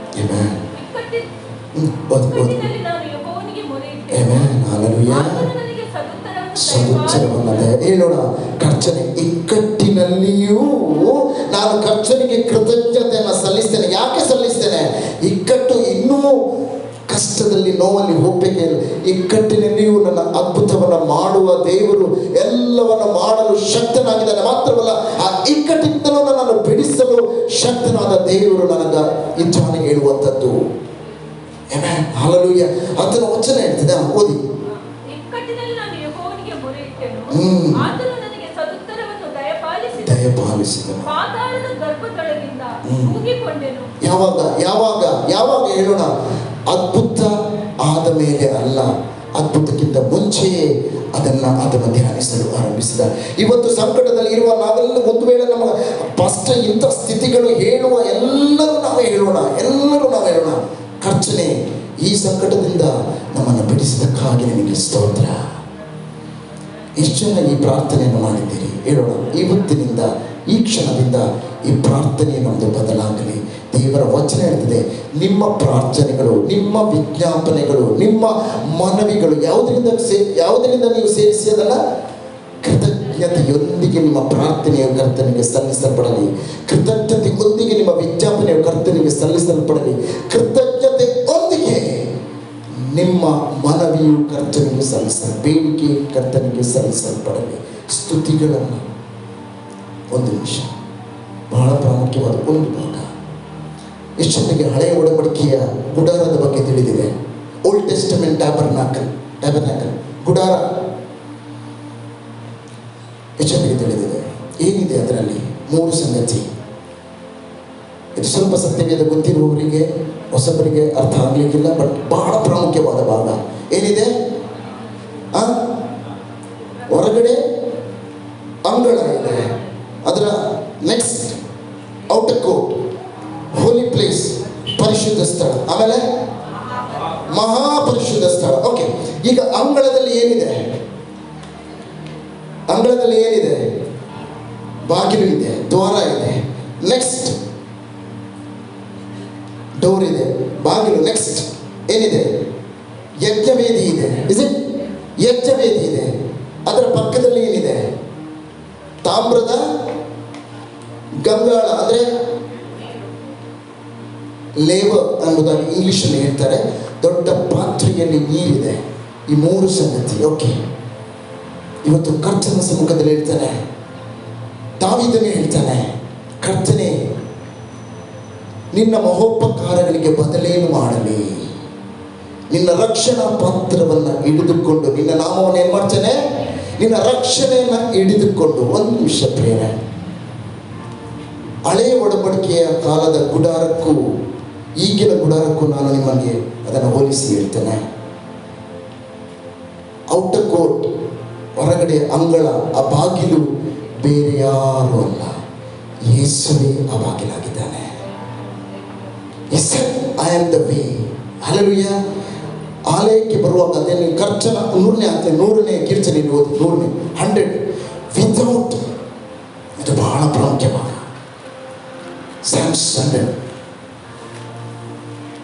ಇದನ್ನು ಹೇಳಿ ನಾವು ಕೃತಜ್ಞತೆಯನ್ನು ಸಲ್ಲಿಸುವ. ಸಮಸ್ತ ಭೂನಿವಾಸಿಗಳೇ ಓಕೆ, ಫುಲ್ ಓದಿ. ಯೆಹೋವನು ಸಂತೋಷದಿಂದ ಸೇವಿಸಿರಿ, ಉತ್ಸಾಹದಲ್ಲಿ ಮಾಡುತ್ತಾ ಆತನ ಸನ್ನಿಧಿಗೆ ಬನ್ನಿರಿ. ಯೆಹೋವನೇ ದೇವರೆಂದು ತಿಳಿದುಕೊಳ್ಳಿರಿ. ನಮ್ಮನ್ನು ಉಂಟು ಮಾಡಿದವನು ಆತನೇ, ನಾವು ಆತನವರು. ನಾವು ಆತನವರು, ಆತನ ಪ್ರಜೆಯು, ಆತನು ಪಾಲಿಸುವ ಇದ್ದೂ ಆಗಿದ್ದೇವೆ. ಕೃತಜ್ಞತಾ ಸ್ತುತಿಯೊಡನೆ. ಓಕೆ, ಒಂದು ನಿಮಿಷ ಬಹಳ ಪ್ರಾಮುಖ್ಯ. ಕೃತಜ್ಞತೆಯೊಡನೆ ಸ್ತುತಿಯೊಡನೆ ಆಚನ ಎಲ್ಲಿಗಂತೆ ಆಚನ ಮಂದಿರಕ್ಕೆ. ನೀವು ಏನಂದ್ರೆ ಮಂದಿರ ಅಂತ ಹೇಳಿದ್ರೆ ನೀವು ಈ ಕಟ್ಟಡವನ್ನು ಯೋಚಿಸಬೇಡಿ, ಈ ಶಾರೀರಿಕವಾದಂಥ ಕಟ್ಟಡವಲ್ಲ. ಮಂದಿರ ಹೇಳಿದ್ರೆ ಆತ್ಮೀಯ ಮಂದಿರವೇ ನಾವು ಆಗಿದ್ದೇವೆ. ಹಲ್ಲೆಲೂಯಾ. ಈಗ ಒಬ್ಬ ವ್ಯಕ್ತಿಯು ಆಲಯಕ್ಕೆ ಬರುವುದಕ್ಕಿಂತ ಮುಂಚೆ ಅದನ್ನು ಎಲ್ಲಿ ಪ್ರವೇಶಿಸಬೇಕು? ಬಾಗಿಲನ್ನ ಪ್ರವೇಶಿಸಬೇಕು. ಯೇಸುವನ್ನ ಪ್ರವೇಶಿಸಿದ ವ್ಯಕ್ತಿಯು ಯಾವ ಕಾರಣಕ್ಕೂ ಕೃತಜ್ಞತೆಯನ್ನ ಸಲ್ಲಿಸಲು ಆಗುವುದಿಲ್ಲ. ಯೇಸುವಿನ ಆತ್ಮ ಯಾರಲ್ಲಿ ಇಲ್ಲವೋ ಆತನ ಕೃತಜ್ಞತೆಯನ್ನ ಪರಲೋಕದ ತಂದೆಯು ಸ್ವೀಕರಿಸುವುದಿಲ್ಲ. ದೇವರ ವಚನ ಆಲಯದ ಬಗ್ಗೆ ನಾನು ಹೇಳ್ತೇನೆ. ಆತನು ಯಾಕಂದ್ರೆ when we enter through Christ, ಯೇಸು ಬಾಗಿಲು ಹೇಳಿದ್ರೆ ಯಾರು? ಕ್ರಿಸ್ತನು. ಕ್ರಿಸ್ತನ ಮೂಲಕ ಬಾಗಿಲಲ್ಲಿದ್ದೇವೆ ನಾವು ಒಳಗೆ ಬರುವುದಂದ್ರೆ ರಕ್ಷಣೆಯ ಒಳಗಡೆ ನಾವು ಪ್ರವೇಶಿಸುವಂಥದ್ದು. ನಿತ್ಯ ಜೀವದ ಒಳಗಡೆ ಕ್ರಿಸ್ತನ ಮೂಲಕ ನಾವು ಪ್ರವೇಶಿಸ್ತೇವೆ. ಓಕೆ, when we enter, ಈಗ ವಚನ ಹೇಳ್ತದೆ ನೀನು ದೇವಾಲಯಕ್ಕೆ ನೀನು ಒಳಗೆ ಬರುವಾಗ ಕ್ರಿಸ್ತನಲ್ಲಿ ನೀನು ಬರುವಾಗ ಎಲ್ಲಿ ಕ್ರಿಸ್ತನಲ್ಲಿ ನೀನು ರಕ್ಷಣೆಯನ್ನು ಹೊಂದಿ ಬರುವಾಗ ನೀನು ಏನು ಮಾಡು? ನಿನ್ನ ರಕ್ಷಣೆಯನ್ನ ಎಣಿಸ್ತಾ ದೇವರಿಗೆ ಕೃತಜ್ಞತೆಯನ್ನ ಸಲ್ಲಿಸು. ಮಹೋಪಕಾರಗಳಿಗೆ ಬದಲೇನು ಮಾಡಲಿ? ನಿನ್ನ ರಕ್ಷಣಾ ಪಾತ್ರೆಯನ್ನ ಹಿಡಿದುಕೊಂಡು ನಿನ್ನ ನಾಮವನ್ನು ನಾನು ಏನು ಮಾಡ್ತೇನೆ? ಕೀರ್ತಿಸ್ತೇನೆ. ಹೋಲ್ಡ್ ಆನ್ ಟುಡೇ, ಇವತ್ತು ಹೇಳ್ತೇನೆ, ಈ ಸ್ಥಳದಲ್ಲಿ ಮಾತ್ರ ಪ್ರತಿ ಕ್ಷಣದಲ್ಲಿಯೂ ನಿಮ್ಮ ರಕ್ಷಣೆಗಾಗಿ ದೇವರಿಗೆ ಪ್ರತಿ ಬಾರಿ ಕೃತಜ್ಞತೆಯನ್ನು ಸಲ್ಲಿಸ್ತಾ ಇರಿ. ಈಗ ಒಬ್ಬ ವ್ಯಕ್ತಿ ಪವಿತ್ರ ಆಲಯದ ಒಳಗೆ ಆತನು ಬರ್ತಾನೆ. ಹೇಗೆ? ಅಂಗಳಕ್ಕೆ ಬರ್ತಾನೆ. ಹೇಗೆ ಬರ್ತಾನೆ ಹೇಳೋಣ? ಹೇಗೆ ಬರ್ತಾನೆ? ಕೃತಜ್ಞತೆಯಲ್ಲಿ. ಯಾವ ಕೃತಜ್ಞತೆ ಹೇಳ್ತಾನೆ? ಆತನ ರಕ್ಷಣಾ ಪಾತ್ರೆಯನ್ನು ಹಿಡಿದುಕೊಂಡು ಆತನು ದೇವರಿಗೆ ಸ್ತುತಿಸ್ತಾ ದೇವರಿಗೆ ಕೃತಜ್ಞತೆ ಸಲ್ಲಿಸ್ತಾ ಬರ್ತಾನೆ. ನೆಕ್ಸ್ಟ್ ಏನಿದೆ ಹೇಳೋಣ? ಯಜ್ಞವೇದಿ ಇದೆ. ಯಜ್ಞವೇದಿ ಬೇರೆ ಯಾವುದನ್ನು ತೋರಿಸುವುದಿಲ್ಲ. ಯೇಸು ಕ್ರಿಸ್ತನ ಯಜ್ಞದ ಕುರಿಮರಿಯಾದ ಆತನ ರಕ್ತವನ್ನು ಸೂಚಿಸ್ತದೆ. ನಮಗೋಸ್ಕರ ಮಧ್ಯಸ್ಥಾನದಲ್ಲಿ ನಮಗೋಸ್ಕರ ಜೀವವನ್ನು ಕೊಟ್ಟು ರಕ್ತವನ್ನು ಹರಿಸಿದ ಯೇಸುವಿನ ರಕ್ತ. ಈಗ ವ್ಯಕ್ತಿ ಬಂದು ಆ ಯಜ್ಞವೇದಿಯಲ್ಲಿ ತನ್ನ ಪಾಪದ ನಿಮಿತ್ತವಾಗಿ ಆತನು ಏನು ಮಾಡ್ತಾನೆ? ಕುರಿಯನ್ನ ಹಳೆಯ ಒಡಂಬಡಿಕೆಯಲ್ಲಿ ಹೇಳ್ತಾ ಇದ್ದಾನೆ. ಆತನು ಇದು ಮಾಡುವಾಗ, ಸಮರ್ಪಣೆ ಮಾಡುವಾಗ ಆತನ ಆ ರಕ್ತದಿಂದ ಆತನ ಪಾಪಗಳು. ಈಗ ನೆಕ್ಸ್ಟ್ ಏನು ಮಾಡ್ತಾನೆ? ಆ ರಕ್ತದನ್ನು ಸಮರ್ಪಿಸಿದ ಬಳಿಕ ದೇವರ ವಚನ ನೀವು ವಿಮೋಚನ ಕಾಂಡದಲ್ಲಿ ನಾವು ಅದನ್ನೆಲ್ಲ ಓದ್ತೇನೆ. ಆ ವಿಮೋಚನ ಕಾಂಡದಲ್ಲಿ ಓದುವಾಗ ಆ ಗಂಗಾಳದಲ್ಲಿ ಒಬ್ಬನು ಎಲ್ಲಿ ಪ್ರವೇಶಿಸಬೇಕು? ಅಂಗಳದಿಂದ ನೆಕ್ಸ್ಟ್ ಎಲ್ಲಿಗೆ ಪ್ರವೇಶಿಸಬೇಕು? ಪರಿಶುದ್ಧ ಸ್ಥಳಕ್ಕೆ. ಪರಿಶುದ್ಧ ಸ್ಥಳಕ್ಕೆ. ಈಗ ನಾನು ಯಾಕೆ ಹೇಳ್ತೇನೆ ಇದನ್ನೆಲ್ಲ? ನೀವು ಯಾರಿಗೂ ಕೃತಜ್ಞತೆ ಇಲ್ಲದೆ ದೇವರನ್ನು ಆರಾಧಿಸಲಿಕ್ಕೆ ಆಗುವುದಿಲ್ಲ. ಸ್ತುತಿಗಳಲ್ಲದೆ ಕರ್ತನನ್ನು ಆರಾಧಿಸಲಿಕ್ಕೆ ಆಗುವುದಿಲ್ಲ. ಆರಾಧನೆ ಹೇಳುವಂಥದ್ದು ಅದು ಬಹಳ ಪವಿತ್ರವಾದಂಥ ಕರ್ತನ ಪರಿಶುದ್ಧತೆಯನ್ನು ಪ್ರಶಂಸಿಸುವಂಥ ಕರ್ತನ ಪರಿಶುದ್ಧತೆಯನ್ನು ನಾವು ಬೆಳಕೆತ್ತುವಂಥ ಸಮಯ. ಕೃತಜ್ಞತೆ ಹೇಳುವಂಥದ್ದು ಕರ್ತನು ನಮಗೋಸ್ಕರ ಮಾಡಿದ ಉಪಕಾರಗಳನ್ನು ತಿಳಿಸ್ತದೆ. ಸ್ತುತಿಯು ಕರ್ತನ ಮಹತ್ವವನ್ನು, ಕರ್ತನು ಯಾರಾಗಿದ್ದಾನೆ ಹೇಳುವಂಥದ್ದನ್ನು ಸ್ತುತಿಸ್ತದೆ. ವರ್ಷಿಪ್, ಆರಾಧನೆಯು ಕರ್ತನು ಮಹಾಪರಿಶುದ್ಧನಾಗಿದೆ ಹೇಳುವಂಥದ್ದನ್ನು ಪ್ರಕಟಪಡಿಸ್ತದೆ. ಅದಕ್ಕೆ ದೇವರ ವಚನ ಇರ್ತದೆ, 24 ಹಿರಿಯರು ಪರಲೋಕದಲ್ಲಿ ತಮ್ಮ ಕಿರೀಟಗಳನ್ನು ಕೆಡವಿ ಆತನು ಪರಿಶುದ್ಧ. ಹೇಳೋಣ, ಆತನು ಪರಿಶುದ್ಧನೆಂಬುದಾಗಿ ಆತನನ್ನು ಆರಾಧಿಸ್ತಾ ಇದ್ರು. ಯಾಕೆ? ಆತನು ಮಹಾಪರಿಶುದ್ಧನಾದ ದೇವರಾಗಿದ್ದಾನೆ. Hallelujah. When the person will enter, ಈಗ ಈ ಕಾಲದಲ್ಲಿರುವಂಥ ಹೊಸ ಒಡಂಬಡಿಕೆಯ ವಿಶ್ವಾಸಿಯು ಆತನು ಕ್ರಿಸ್ತನಲ್ಲಿ ಆತನ ಒಳಗಡೆ ಪ್ರವೇಶಿಸ್ತಾನೆ. ಆಗ ಪ್ರವೇಶಿಸುವಾಗ ಆಲಯಕ್ಕೆ ಆತನ ದೇವರಿಗೆ ಕೃತಜ್ಞತೆಯನ್ನು ಸಲ್ಲಿಸ್ತಾನೆ. ಯಾಕೆ? ಕರ್ತನಿಗೆ ನೀನು ಕೊಟ್ಟಂಥ ನಿತ್ಯ ಜೀವಕ್ಕಾಗಿ. ನೆಕ್ಸ್ಟ್ ಆತನು ಬರುವಂಥದ್ದು, ಆತನು ಶುದ್ಧೀಕರಿಸ್ತಾನೆ ತನ್ನ ರಕ್ತದಲ್ಲಿ. ಯೇಸುವಿನ ರಕ್ತದ ಅದರ ದೇವರ ವಚನ, ಯಾವನಾದರೂ ಪಾಪ ಮಾಡಿದರೆ ನಮ್ಮಲ್ಲಿ ಯಾರಿದ್ದಾನೆ? ನಂಬಿಕಸ್ಥರು, ನೀತಿವಂತರಾದ ಯೇಸು ಕ್ರಿಸ್ತನ ನಮ್ಮ ಸಕಲ ಪಾಪಗಳನ್ನು ಎಲ್ಲಿ ಹೇಳೋಣ, ಎಲ್ಲಿ ನಮಗೋಸ್ಕರ ಮಧ್ಯಸ್ಥಾನದ ಕುರಿಮರಿಯಾದ ಆತನ ರಕ್ತವು ಯಾವಾಗ ಒಂದೇ ಬಾರಿ ಸುರಿಸಲ್ಪಟ್ಟ ರಕ್ತವು ನಿತ್ಯವೂ ಇದೆ. ಓಕೆ, ಈಗ ಒಂದು ನಿಮಿಷ ಗಮನಿಸಿ. ಈಗ ನನ್ನ ಬಾಗಿಲನ್ನು ನಾನು ಪ್ರವೇಶಿಸುವಾಗ ಯೇಸುವಿನ ಮೂಲಕವಾಗಿ ನಿತ್ಯ ಜೀವವನ್ನು ಹೊಂದಿದ ನಾನು ಪ್ರವೇಶಿಸುವಾಗ ಯೇಸು ಕ್ರಿಸ್ತನು ಏನು ಮಾಡ್ತಾನೆ? ನನ್ನನ್ನು ಆತನ ರಕ್ತದ ಬಳಿಗೆ ಏನು ಮಾಡ್ತಾನೆ? ನಡೆಸ್ತಾನೆ. ಈ ರಕ್ತವು ನನ್ನನ್ನು ಶುದ್ಧೀಕರಿಸ್ತದೆ. ಆಮೇಲೆ ಆ ರಕ್ತದ ಶುದ್ಧೀಕರಣವು ನನ್ನನ್ನು ವಾಕ್ಯದ ಕಡೆಗೆ ನಡೆಸ್ತದೆ. ವಾಕ್ಯ ಬೇರೆ ಯಾವುದೂ ಅಲ್ಲ, ಅದು ನೀರಾಗಿದೆ. ಅವರ ದೇವರ ವಚನ ಹೇಳ್ತದೆ, ಯಾವನಾದರೂ ಒಳಗೆ ಪರಿಶುದ್ಧ ಸ್ಥಳಕ್ಕೆ ಹೋಗ್ಬೇಕಾದ್ರೆ ಆತನ ಕೈ ಕಾಲುಗಳನ್ನು ಏನು ಮಾಡಬೇಕಂತೆ? ಶುದ್ಧಪಡಿಸಿ ಪರಿಶುದ್ಧ ಸ್ಥಳಕ್ಕೆ ಹೋಗಬೇಕು. ಈಗ ದೇವರ ವಚನ ಇರ್ತದೆ, ಆ ವಾಕ್ಯವೇ ಬೆಳಕಾಗಿದೆ. ಪರಿಶುದ್ಧ ಸ್ಥಳದಲ್ಲಿ ಏನಿದೆ? ದೀಪಸ್ತಂಭ ಇದೆ. ಹೇಳೋಣ, ಈ ವಾಕ್ಯವೆಂಬ ನೀರು ನನ್ನನ್ನು ಶುದ್ಧಿ ಮಾಡುತ್ತದೆ. ವಾಕ್ಯವೆಂಬ ನೀರು ನನ್ನನ್ನು ಶುದ್ಧಿ ಮಾಡುತ್ತದೆ, ಶುದ್ಧೀಕರಿಸಿ. ದೇವರ ವಚನ ಇರ್ತದೆ, ವಾಕ್ಯ ವಿವರಣೆಯಿಂದ ಏನಾಗ್ತದೆ? ವಾಕ್ಯ ವಿವರಣೆಯಿಂದ ಏನಾಗ್ತದೆ? ಜ್ಞಾನೋದಯ, ಅಂದರೆ ಬೆಳಕು ಬರ್ತದೆ. ಹೇಳೋಣ, ಈಗ 3 ಸಂಗತಿ ಆಯಿತು. ಒಂದು, ಕ್ರಿಸ್ತನಲ್ಲಿ ನಾನು ರಕ್ಷಣೆಯನ್ನು ಹೊಂದಿದೆ. ನೆಕ್ಸ್ಟ್, ನಾನು ಕ್ರಿಸ್ತನ ರಕ್ತದಿಂದ ಶುದ್ಧೀಕರಿಸಲ್ಪಟ್ಟು ವಾಕ್ಯದ ದೆಸೆಯಿಂದ ನಾನು ನನ್ನ ಮನೋಸ್ಥಿತಿಯನ್ನು, ವಾಕ್ಯದ ಪ್ರವೇಶವು ನನ್ನ ಒಳಗಡೆ ನಾನು ಅವಕಾಶ ಕೊಡುವಾಗ ನನ್ನ ಒಳಗಡೆ ಬೆಳಕು ಉರಿಲಿಕ್ಕೆ ಆರಂಭಿಸ್ತದೆ. ಅದರ ಅರ್ಥ ನಾನು ಪರಿಶುದ್ಧ ಸ್ಥಳದಲ್ಲಿ ಎಂಟರ್ ಆದೆ. ಎಲ್ಲಿದ್ದೇನೆ? ದೀಪಸ್ತಂಭ ಇದೆ.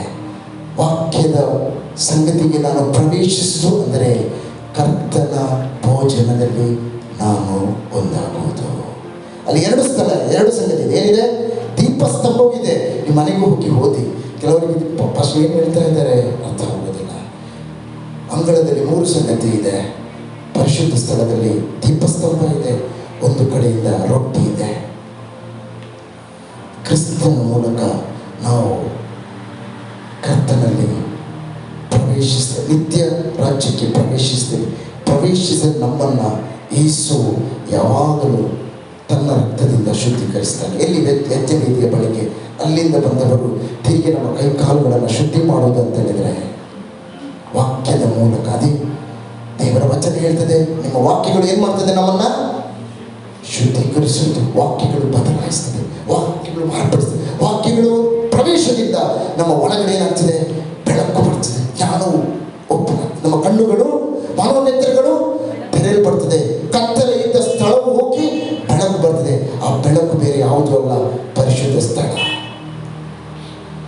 ಆ ಪರಿಶುದ್ಧ ಸ್ಥಳದಿಂದ ನಾವು ಕರ್ತನ ಜೀವದ ರೊಟ್ಟಿಯಲ್ಲಿ ಪಾಲುದಾರರಾಗ್ತದೆ. ಅಲ್ಲಿಂದ ನೆಕ್ಸ್ಟ್ ನಾವು ಹೋಗುವುದು ಬೇರೆ ಯಾವುದೂ ಅಲ್ಲ, ಕರ್ತನನ್ನು ಮಹಾಪರಿಶುದ್ಧ ದೇವರನ್ನು ಆರಾಧಿಸಲು.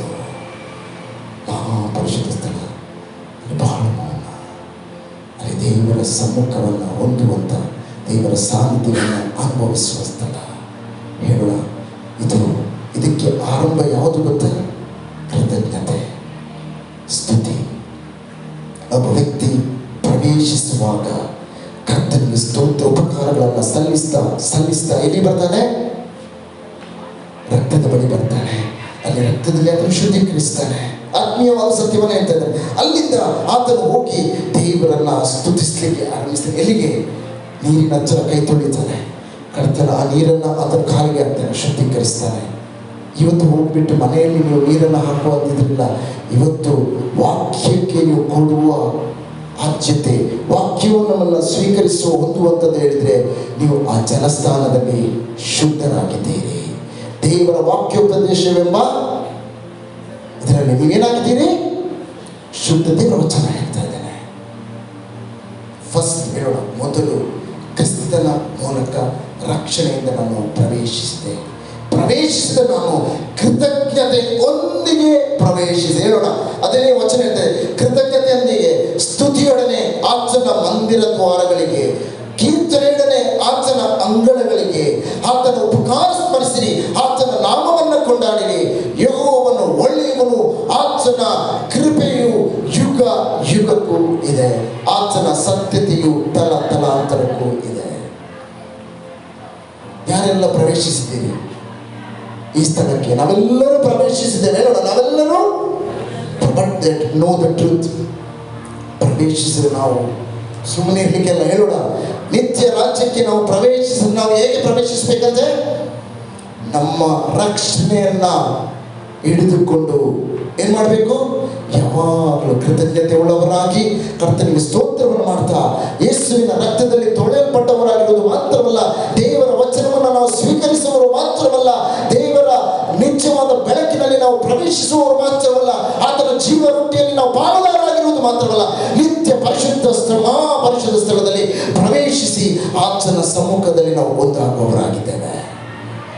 From the outer court to the holy, from the holy to the most holy.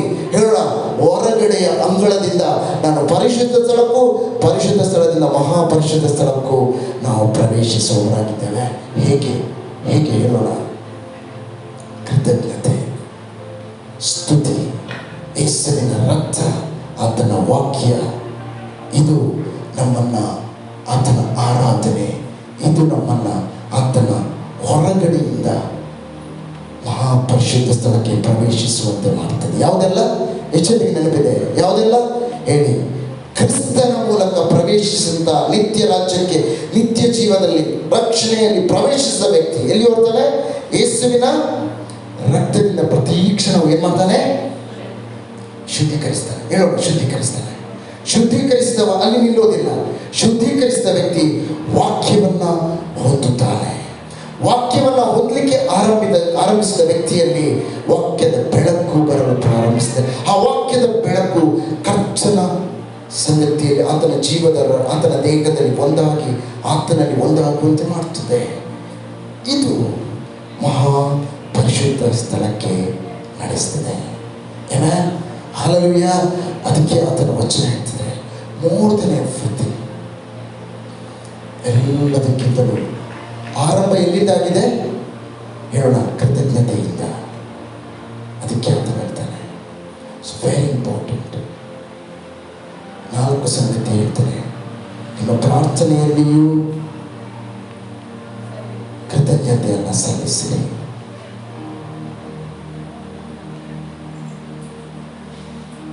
ನಿಮ್ಮ ಕೃತಜ್ಞತೆಯ ಸ್ತುತಿಯಲ್ಲಿಯೂ ಕೃತಜ್ಞತೆಯನ್ನು ಸಲ್ಲಿಸಿರಿ.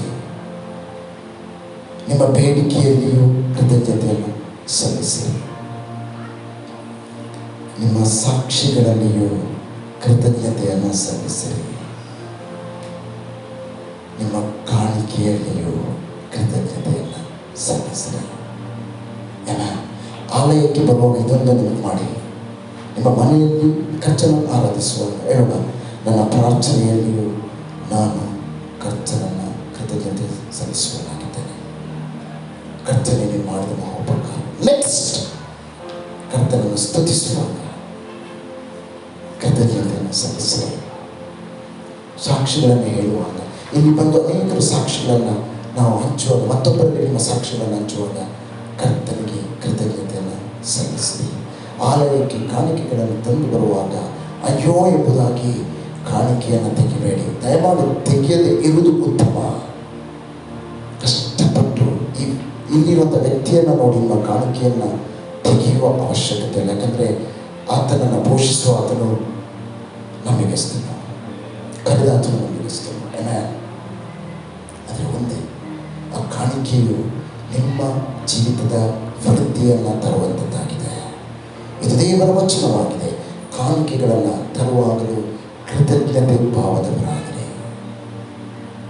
ಹಾಗೆಲ್ಲರೂ ಎದುರು